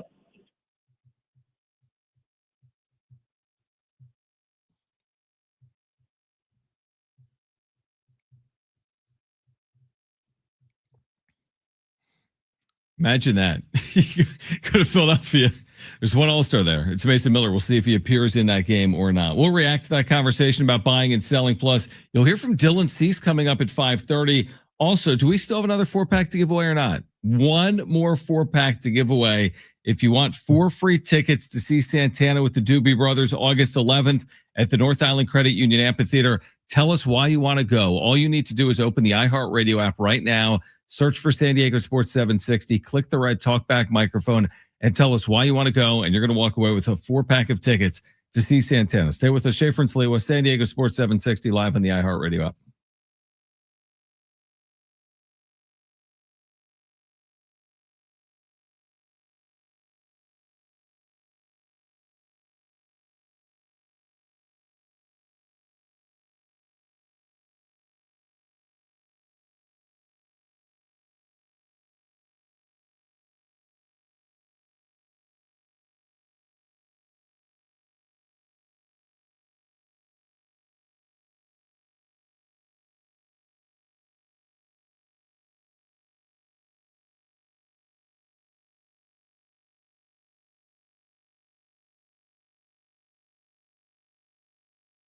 DraftKings is live in all 50 states. Yes, that means you, California. The Cup is down to its final matches. One trophy, one champion. DraftKings has you covered for every single one. The DraftKings app is now live in California, so whether you're catching the early kickoff before work or the late match at the bar, you're in on every minute, every match, every moment, all in one app. Right here in California, the world's biggest stage in the palm of your hand. New DraftKings customers, sign up with code SD760. Spend $5 to get $200 in total rewards over 21 days. That's code SD760. In partnership with DraftKings, the crown is yours. Event trading offered by DraftKings Predictions, a CFTC registered introducing broker. Trading involves risk of loss. Market availability varies. Eligibility restrictions apply. $50 every 7 days via click to claim, issued in non-withdrawable predictions dollars that expire in 1 year. Ends July 19th. Terms dkng.co/predictions promo.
All right, starting Monday, San Diego Sports 760 has 9 chances to win $1,000 every weekday. It's the Bonus Bucks giveaway. That's every hour 9 through 5. Starting Monday, listen for the keyword, then enter it at sportssd.com. Starting Monday at 9 a.m. Always great to connect with Kevin Acee, as he will be covering the series, then off for Philadelphia and the All-Star game, which again is coming up next week. One Padre All-Star, which is probably what's been deserved or earned, truthfully, and that's Mason Miller. He certainly has earned it. He's been among the best pitchers in the sport, arguably the best reliever in the sport. Unfortunately, here in recent weeks, they just haven't gotten him the ball near enough. Like you look at Mason Miller, and I'm going to pull it up right now in terms of like how often has he been recording saves here since, let's say, the 1st of June, for example. And it hasn't been with the same, same amount of whatever regularity than we saw earlier in the year. Like he was picking up saves throughout the course of the first month of the year, right? They started off 19-9, and he was right there leading the way. But over the course of the last, 2 months, it has not been the same. So here's the deal. He had 10 saves by April 25th. That was less than a month into the year because the season started March 26th, and Mason Miller had 10 saves. He had 17 saves at the end of May. Right now, as we sit here today, he has 23 on July 10th. He's had 6 saves between May 29th and July 10th. And therein lies, of course, the issue. And, of course, that is always the problem with having a dominant closer. You better have a really good team. And when they acquired him last year, they were forecasting being a playoff team or caliber team year in and year out, right? 25, 26, 27, 28. I mean, he's under contract through 2029, but the dynamic has shifted here over the last few weeks, where there are those that would suggest, and there's a number of people that would suggest, the Padres are best suited to trade Mason Miller. I don't know if I'm in that camp or not. I think I'll have more of a definitive answer on that in the days ahead. Like, give me 2 weeks on that. Give me 3 weeks on that right before the trade deadline. I'll have a better feel for it. I could easily make an argument to keep him. I think having a controllable player through 2029 is so much time that he could be a huge piece of your puzzle, even if it was in 2028 and you don't have the 2027 you want, but all of a sudden you've put together a team that can compete in 2028 and then again in 2029. It's like, are you willing to walk away from someone that is almost unhittable and just a dominant force in the sport, where he still has a sub-1 ERA right now in the middle of June, where he's still striking out 1 in every 2 batters he faces this season? So that is a very interesting part of the trade deadline. Mason Miller, I think, because it was AJ Preller's white whale, like he moved Leo DeVries, his top position player prospect, for Mason Miller. And now a year later, he's going to move Mason Miller. You better get a Leo DeVries type player. You better hit on that player, because you gave up arguably the best position player in the game for Mason Miller. Now, 1 year later, you're going to give up on Mason Miller. So this is the fascinating part of the deadline. And I wouldn't be surprised if any of these players moved. I really wouldn't. Now, I'm not thinking that it's going to be a complete teardown fire sale and all of them do move. And I don't think they fully made up their mind. I'm sure they've gone down the path of if they win over the next 2 weeks, what it looks like. If they lose over the next 2 weeks, what it looks like. And even if they fall out of it, and you could argue they're out of it now, but even if they fall further out of it, 7-8 games out of a playoff spot, doesn't mean with certainty Mason Miller would move. You have to get the right return. Why sell for pennies on the dollar for the best chip you have? You got to get full maximum return for Mason Miller. Even then, it's probably a question, but you have to maximize the return if you do, in fact, move Mason Miller. And I do think they'll be listening, because there's a lot of teams that are capable of winning World Series right now that aren't the Padres. And guess what Mason Miller does for a team that's capable of winning a World Series? Maybe put you over the edge, because now all of a sudden you're shortening games. And now you take a lead with you into the 8th or 9th inning, and you've got a 99% chance of winning that game. And he's one of the very few pitchers in the sport you can say that about, where you give him a lead and almost with certainty, almost with 100% certainty, he's going to be able to hold that lead. That's how good he has been this year. And he has been, by the way, that good. He really has been that good for the Padres. But are we seeing the last of Mason Miller a year into his tenure? I'll believe it when I see it in terms of him being moved at the deadline. But I'll rule nothing out as well with AJ Preller. If we rule nothing out with him when they're buying, I'll rule nothing out with him when they're selling. We're going to hear from Dylan Cease coming up next, the former Padre turned Blue Jay returning to Petco this weekend. He is not a scheduled starter. He took a no-hitter with him into the ninth inning on Wednesday and did not record the no-no. But again, is in year one with Toronto, spoke with the media earlier today. We'll hear from Dylan Cease on the other side as we get you ready for Padres baseball tonight. Padres and Blue Jays game one of this 3-game series, the final series of the year before the All-Star break. Plus, do we still have 1 4-pack of tickets to give away? Brent will tell us on the other side. We're giving away tickets to see Santana.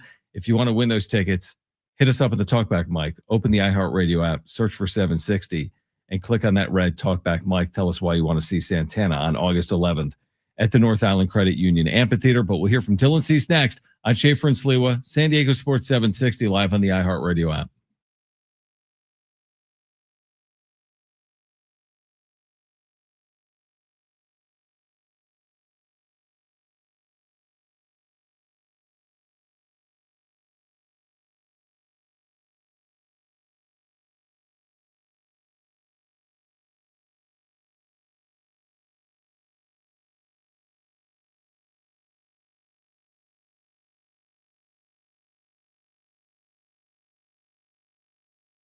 Hey guys, it is Schaeffer for my friends at the all-new Jamul Casino Resort, the Players Place. And of course, we've been telling you all month long, all summer long about the World Cup. They've got watch parties going on right now at Tony Gwynn Sports Pub, where you can catch every match, including the matches coming up this weekend on the big screen at Tony Gwynn Sports Pub during their World Cup watch parties. You can enjoy game day specials, great food, cold drinks, an electric atmosphere for every match. Grab your crew, experience all the action with Jamul. While you're there, you'll love their hotel and spa. You really will. You're going to experience elevated luxury with their refined hotel stay, rooftop relaxation, indulgent spa treatments, all the excitement of Jamul Casino Resort seamlessly brought together now in one unforgettable destination. And you can take your stay to the next level with exclusive hotel packages crafted for the ultimate escape. Make sure to check out all the food options, including Jamul 23 while you're there with their lobster buffet every day. You can enjoy all-you-can-eat lobster every day,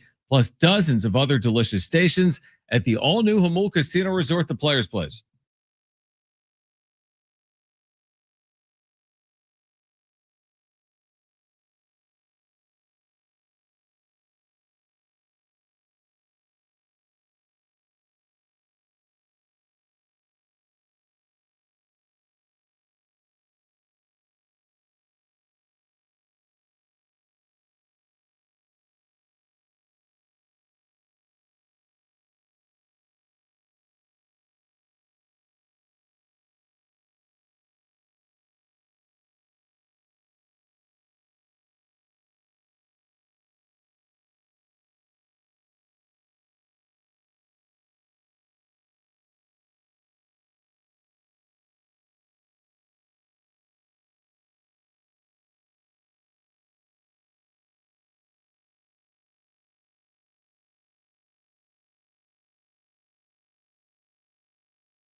This report is sponsored by RCP Block and Brick.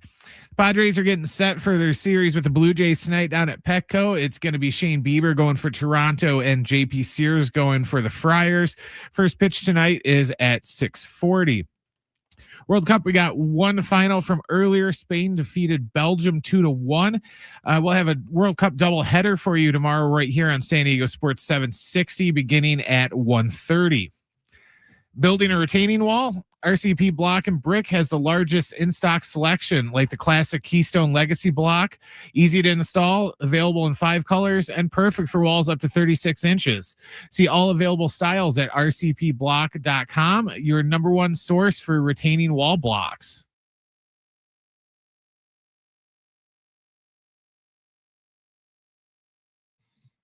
All right, we have given away those tickets to see Santana. So hopefully our listeners will enjoy that show coming up this summer. Again, make it a summer of live at the North Island Credit Union Amphitheater. 4 lawn tickets for $99. Grab your friends and tickets now at livenation.com. All right. Dylan Cease, what a polarizing figure, was he not? In his 2 years? The highs of 2024, which also included lows. Remember, he was the one on the mound in that game 4 on short rest after Joe Musgrove got hurt against the Dodgers at Petco Park. And of course that backfired. And then you've got 2025. He just didn't pitch well by and large. He just didn't throw well. So he still gets the huge deal. He gets the $200 million. He's with the Blue Jays. They were in the World Series last year. They are now under 500. This is Dylan Cease this afternoon in his return to Petco Park with the media. I can. You can't. We'll hear from him in a moment. We'll get to Dylan Cease in a moment. Again, the ups were pretty high with Cease. I think people, man, when they made that trade right before the start of 2024, people were all in on the Padres right then and there. But I think by the time he left, people were okay with him leaving, weren't they? At the end of 2025 and not paying the $200 million. But here is Dylan Cease with the media. Yeah, it feels good. I mean, San Diego's everything I remember, which is pretty much perfect. So it's been cool catching up with everybody. And yeah, this place is amazing. Anybody in particular you were looking forward to seeing? Man, I mean, everybody, Ruben, Joe, Nick, Michael, everybody really. It's they have a really good group of guys over there. You get traded to San Diego before 2024, kind of a wild experience. You end up going to Korea with the team right after that. 2 seasons, 90 win seasons, 2 playoff appearances. How do you reflect on your time as a Padre? Man, a lot of positive notes. I wish I performed better last year, but gave my all. There was a lot of fun times and positive notes in there, but I don't know. I mean, we didn't win the World Series, which is the ultimate goal. So I feel very grateful I got to play for the Padres. Like I said, I mean, I love San Diego. It's hard not to love San Diego. So it's a lot of positive memories. It seemed like when you played here, you did really sort of take in the experience of being in Southern California. I think you lived with Joe for at least part of it. It seemed like you did really enjoy that part of being a Padre, just enjoying San Diego. Yeah, I mean, how could you not? Honestly, I mean, this place is San Diego's definitely one of a kind, for sure. Do you guys have any talks on the agency about possibly coming back here? I don't think so. Yeah, I don't think there was anything. You were catching up with a lot of guys. What was that like, just to reconnect? How often you talk to them? It was good. I mean, I got to spend a lot of time with those guys. It's always fun catching up. I feel like you talk and an hour goes by and you still got an endless amount of things to talk about. So really cool to see everybody, and I wish them a lot of success. You did so well with Toronto this year, and first-time All-Star, right? What's been working for you so well here? I'm executing well, using the pitch mix better, and I think just I don't know if you guys can hear me. I think I'm just mixing well, throwing strikes, honestly.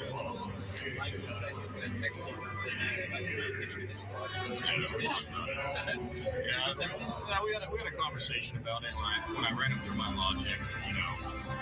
It's easy to look back and second guess. It's very easy, especially when you're sitting on the couch watching. It's very easy to go, But we talked about it.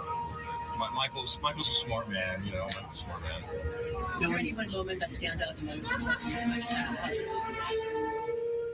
I mean, it's easy to say the no-hitter, but I really feel like it's a lot of like the little things, like just living around here, and you know, I like the community a lot. It's a lot of really good people around here.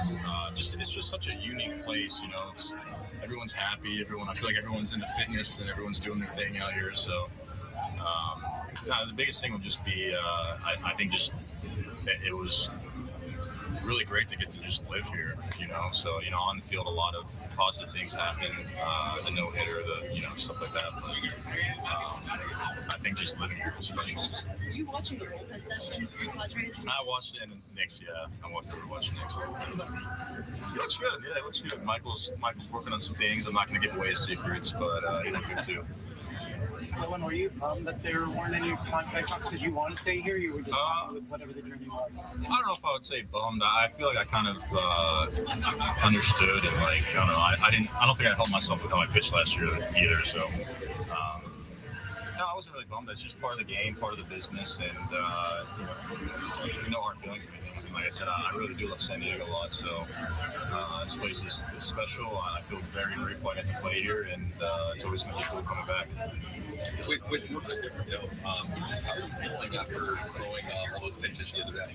I feel good. I played catch today, and we came in and we're like, man, I feel better than I normally do actually. So I feel good. I'm sure maybe there's got to be some sort of soreness coming soon my way from that, but I feel good.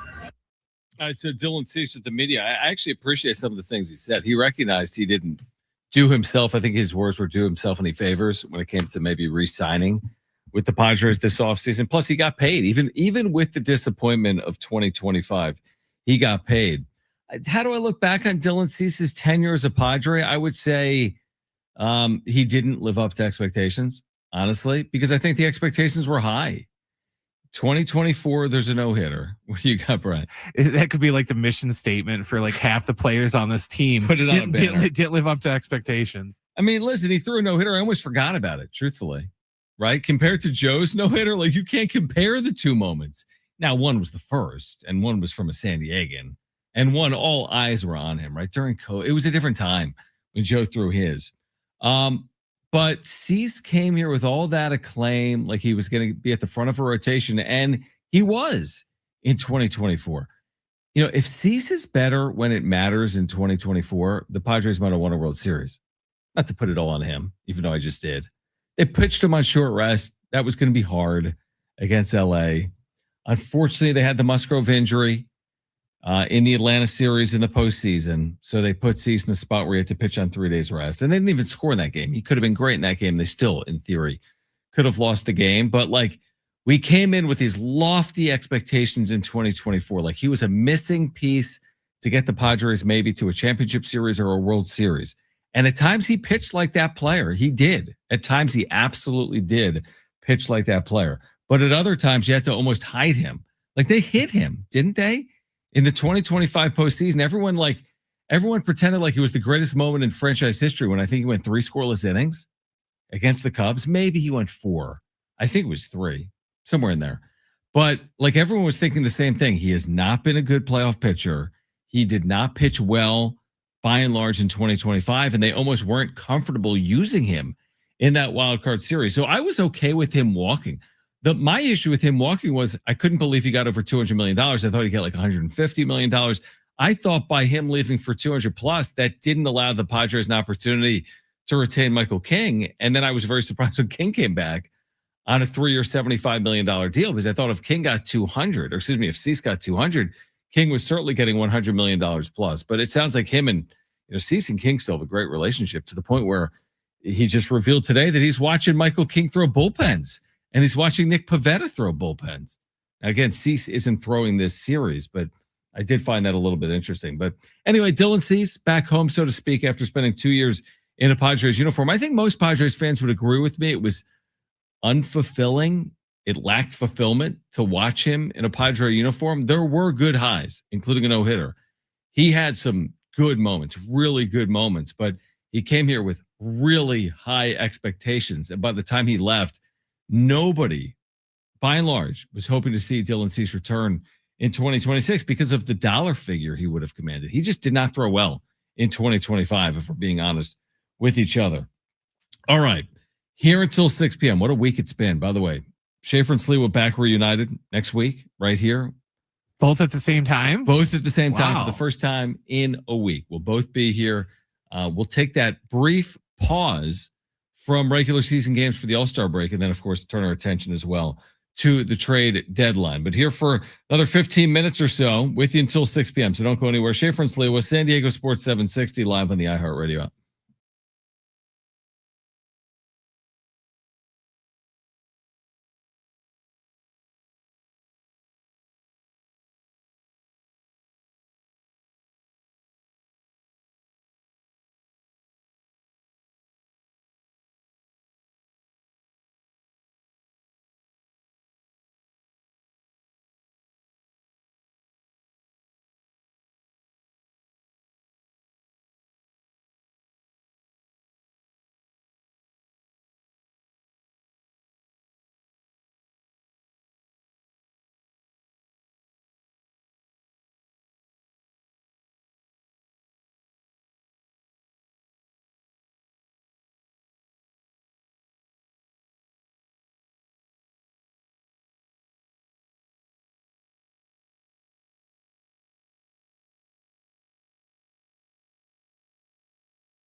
All right, wrapping up a week here on Schaeffer and Sliwa, San Diego Sports 760, live on the iHeartRadio app. Can the Padres win a series against the Blue Jays and get to the trade deadline at 500? Shoot, if they sweep a series, maybe they can get to the trade deadline. Excuse me, the All-Star break over 500. We'll find out this weekend. Back Monday, and Monday is the home run derby, right? Come Monday night is the home run derby. It's going to look a little different because you're going to see it on Netflix for the first time ever after watching it on ESPN for a quarter century or more. You're also going to see multiple players from the home team in the derby. It has been confirmed that both Kyle Schwarber and Bryce Harper are among the 8 participants in this year's home run derby, which is Monday night at Citizens Bank Park. I'm okay with that because it's like an exhibition and it's in Philadelphia. It's like if it's in San Diego, well, if it's in San Diego, you wouldn't have anyone. Like, I guess you'd have Manny Machado, obviously, with his 19 home runs, but not going to have a second Padre. Mason Miller's not going to enter the home run derby. Exactly. But I'm okay with it. I'm like you, Brent, curious to see what it looks like on Netflix. They love their big events. There are new rules in this year's derby as well. And I didn't like it's not the old format. It is now, I guess, but I didn't like when they switched to the timer. I liked it better when it was just, okay, you got 20 balls to hit. If they go out, they go out. If they don't, it's an out, and then you're done after, you're out of that. When they went to the timer, it was so hard to track on TV because they would throw the ball, the guy would hit it, and before that ball would even land in the bleachers, they would already throw the next pitch, and it was just so bam, bam, bam, bam, bam, bam, bam that it was impossible to follow on TV. So if, say Kyle Schwarber would hit 30 home runs, you're only going to see about 15 or 20 of them because they would skip over them. Yeah. What do you think has aged better over the years? You and I are in our 40s. We've been watching these events since we were kids. Do you think the slam dunk contest has aged better or the home run derby? Home run derby, because it's still watchable. It's still, because again, at the end of the day, you're still watching. Can these sluggers put on a show where it felt like in the slam dunk contest, and it still feels this way. A, you're not getting the level of player, and B, it feels as if everything has already been tried before with that event. Well, with slam dunk, you're right. One, they don't get the caliber of player that they need anymore, which I always blame LeBron, because once he said, I'm not doing that, everyone else just followed suit with him. But once they threw the timer on the slam dunk contest, just like the home run derby, I think that was part of the thing that ruined it, because you would sit there and watch guys miss and brick the same dunk for almost 2 minutes straight, where before, when they only had, okay, you got 2 chances. If you brick it twice, then you're done. You're going to get a 0 for that round. When they put the timer in there, it was just like, guy would go up, try the reverse. Oh, he bricked it. Then you'd have to watch him catch it and run back over into the corner, then try it again. And then he bricked it. And then eventually you're just like, all right, dude, how many times are we going to try this before you just go, okay, this one's not happening. I think I need to move on to my backup dunk for this round. And sometimes they just don't. It is interesting. You make a really good point. The fact that LeBron never at one point in his career participated certainly had a negative impact. Well, look at before him, you'd get Jordan and Dominique Wilkins and, big name guys. Kobe did it. Dwight Howard did it. Yeah. So, but then as soon as LeBron was just like, nah, I'm not going to do that. And I don't know if it was a case of he was afraid that, it would make him look bad if he went out there and, bricked, attempted dunks for 5 minutes like everyone else. Because I don't buy the whole, I'm worried I'm going to get hurt. Are you that worried that you're going to dunk it so hard that you're going to break your wrist on the rim that you're going to get hurt? Maybe you can do it with Bronny this upcoming year. I think he can dunk. Yeah, exactly. We haven't seen enough from him to tell. Yeah, no, I'm with you. I think the home run derby, I don't know if it's like stood the test of time for me. I think it remains entertaining. It's on the edge. Yeah, it's still teetering. It's borderline. If the whole Netflix and the new rules goes bad, they're going to be on par with that. Are they close to, they're not at playing dodgeball levels or anything like the stupid crap the NFL does these days. They're far from that. But if the Netflix thing fails, then it's going to be closer to the slam dunk than they would want to be. Yeah, and by the way, of the All-Star games, listen, the MLB game is still, I think a revered game. It's not like it was maybe 40 years ago. It's not Pete Rose, Ray Fosse 40 years ago. But unlike basketball, where they've had to put 3 teams in the event to make people try to care, it's still a baseball game at the end of the day. Now, they got in trouble with the Milwaukee situation, the tie, and everyone was using the game.